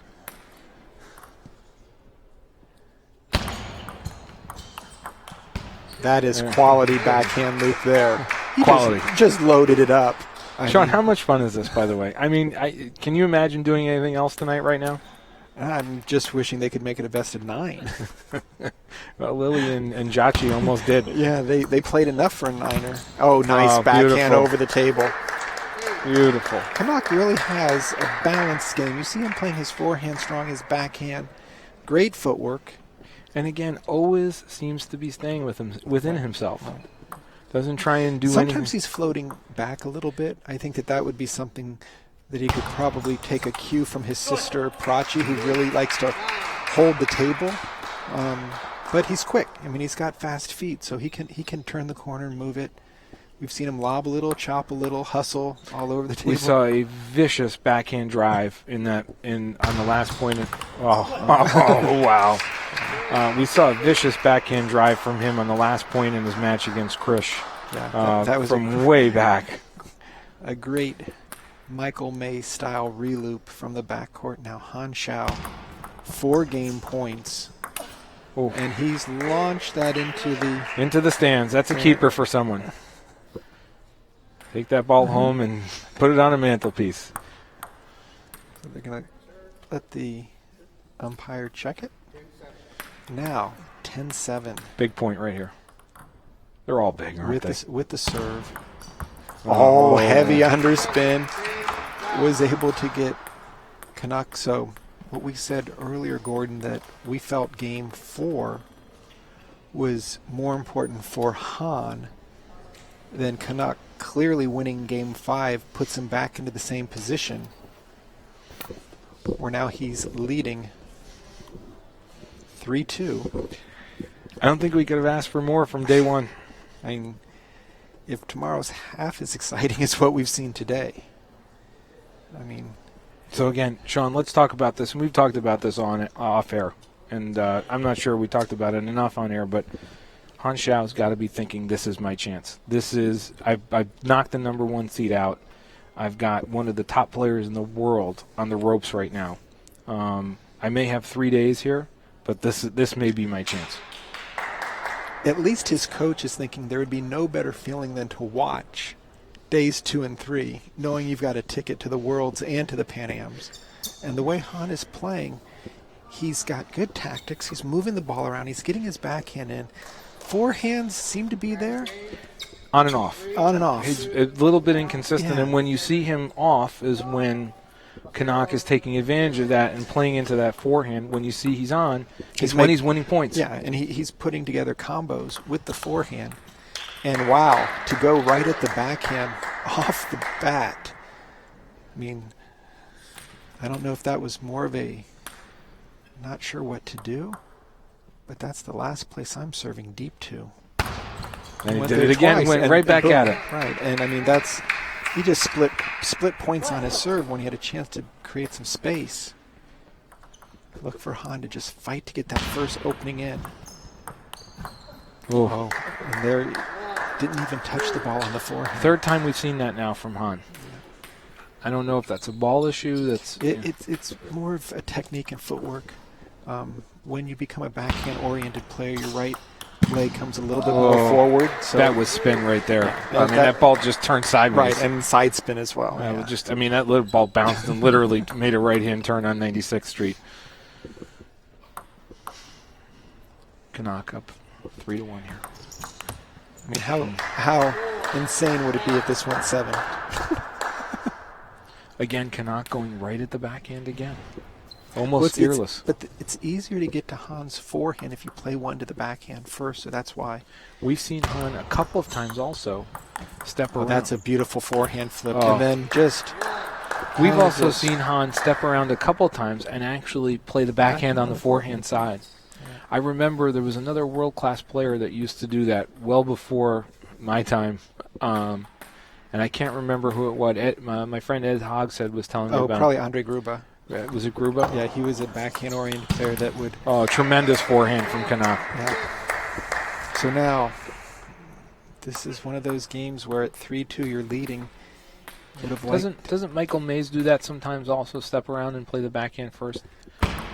Not nearly as much as the famous Gruba did, but all the players these days do that banana backhand flip, which is the returning serves with the backhand on the short forehand just to get a little bit more spin, a little bit more angle. You will see both Han and Canuck do it, but clearly Canuck feeling good where he is to force.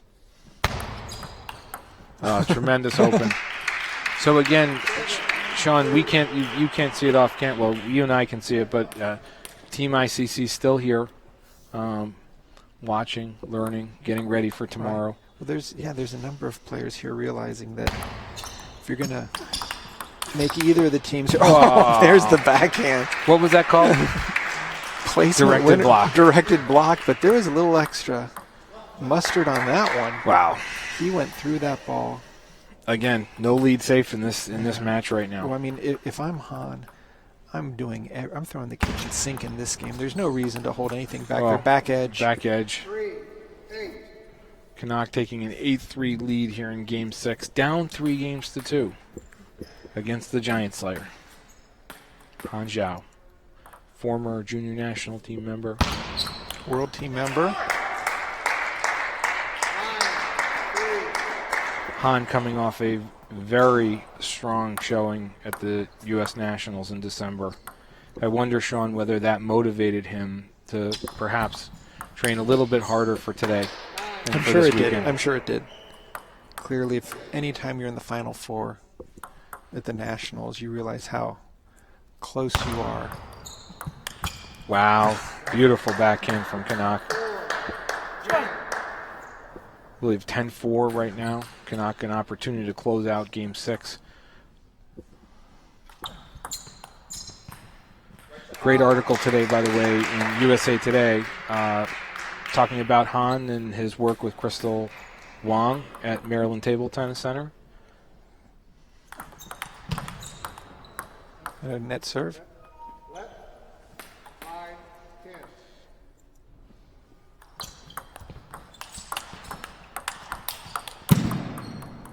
And Han continues. A little bit off pace forehand. It looked like it didn't look like it hit his racket dead center. Interesting to see if Han can mount a comeback here. 10-6. All he needs to do is take 2 on Canuck's serve, and he'll be serving. Is that all he needs to do? So here we go. We had 7 in the women's finals, and now we're going to go 7 in the men's finals. I don't think, if I'm not mistaken, Sean, that Han, who did he beat to get here? He played Timothy, took him 7. Right. Then Si Leong Wong. 7, I believe. 6 or 7. I think that might have been 6. 6. And then in the semis. Well, I have the draw right here. Yeah, I was going to say, as long as you keep looking. In the semis, he won 4-0 over Teddy Tran. Yep. Yeah. He looked really sharp in that match. Yeah. So now, Here it is. Game 7. one game to qualify for both World Championships and Pan Am Games. So we had, in the women's final, we had a very tight 22-20 Game 6. And Game 7 was not, I think the term actually would be anticlimactic. Game 7. Be interesting to see if we have that here too. You know what? I think both players are going to play a lot safer. Take the risks out. Oh, that wasn't safe. There's nothing safe about that backhand. I don't know, Gordon. I mean, his backhand is so natural. I mean, he goes through that ball. Well, at least when I'm playing, there's nothing safe about that I mean, backhand. if you gave Han that shot 10 times, you know he's making 8.5. But again, 1-1. Canuck able to even it on the serve. Very deceptive serve there. And now Canuck with a chance to hold serve to go up 3-1 and put instant pressure. And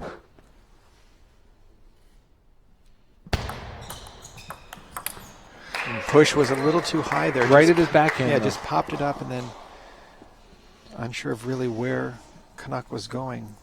These 2 points, Very big. very big.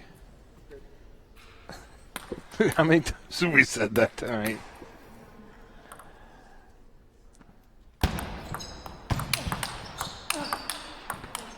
Again, Han, there's the two terrific forehands, Forehands. and Canuck was just right there for both of them. Han's going to take his time out here. And that's going to give us a chance to remind everybody that tomorrow morning, 10 a.m. Eastern, 9 a.m. Central, 8 a.m. Mountain, 7 a.m. Pacific, probably 11 p.m. in American Samoa, and some. our friends on the Big Island in Hawaii. And don't forget, those of you watching around the globe, you can figure out your own time. We're right back here tomorrow, and we start all over again with another single elimination tournament. And we will also make sure we archive the matches so that you can watch them after the final points are being played. Not sure what they are doing right now. Somebody, they're handing the ball off rather than tossing the ball. Again, Barney Reed Jr. coaching Canuck, supporting him. Canuck playing a resilient match here, Sean. Resilient. Just really staying with the match from the very start. Oh, Han with a forced backhand. Again, that's his shot. Now down 1-5.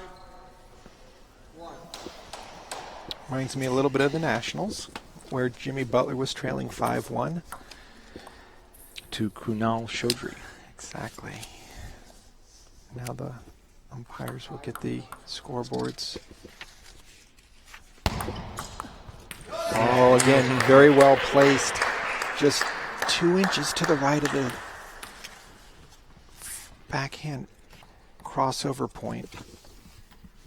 No real angle to deal with if you're playing a backhand from your forehand side.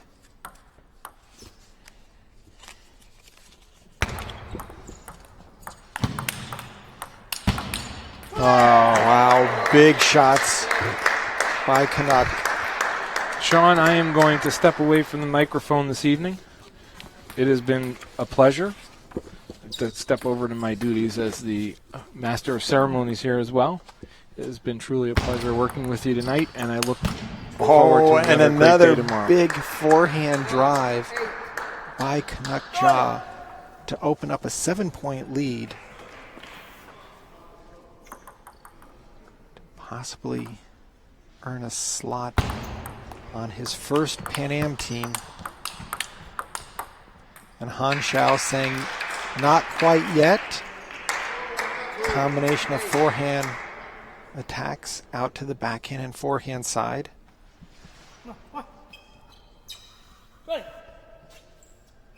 Canuck giving himself some self-encouragement.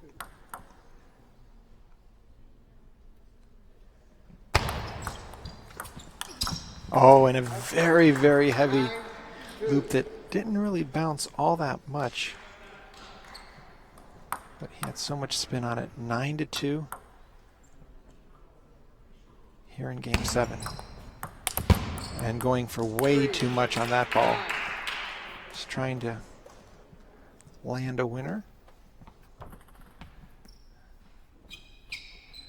3-9, Han Xiao.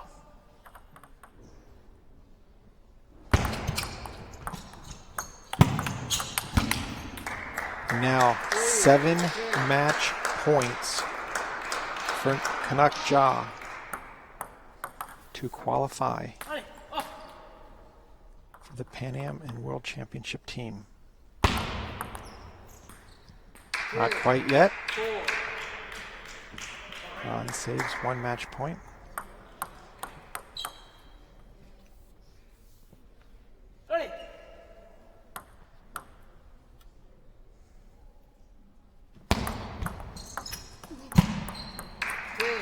And again, Han Xiao able to control the serve.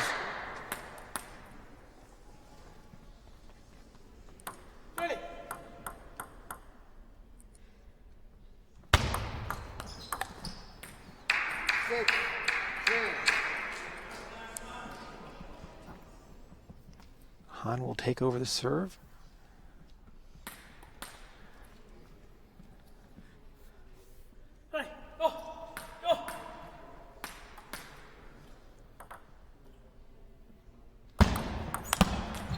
Now it appears that Canuck is looking for a way to win the match with 1 shot versus employ any real tactics, but just hoping for a error from Han. Han with the serve. And 1 more point. Now at 10-8. It's going to be interesting to see if Canuck will just keep a ball short and his serve short and low and work to try to earn the point, or just go for 1 more set of winners like he's done over the last 5 points.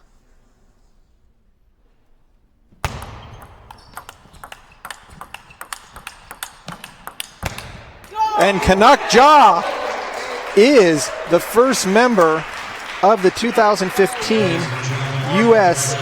Pan Am team and World Championships team. The youngest member we've had on the men's side to qualify for the Pan Am Games. He will be returning back to the World Championships for singles and doubles in China. Great performance by the young star from Milpitas, California. Excellent play. Unfortunately for Han Xiao, he will return tomorrow with the top seed in the second tournament, where he will have another chance to qualify for both the Pan Am and World Championships team. So to conclude today's action, we have 2 winners.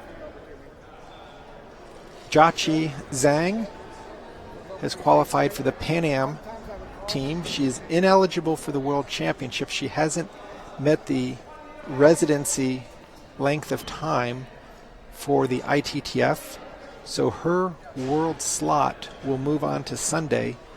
So they will go deeper on Sunday on the women's side to get an additional member for the world's team. However, on the men's side, we do now have a member for both the Pan Am team and the world's team. The U.S. men's team will need to qualify for Pan Ams. They will have to play in a regional qualifier against a number of other teams. The women have qualified based on their previous results and world rankings. So we're going to take a small break, deal with the players for some agreements that they need to sign, code of conduct and other eligibility. And we will be back tomorrow morning at 9 a.m.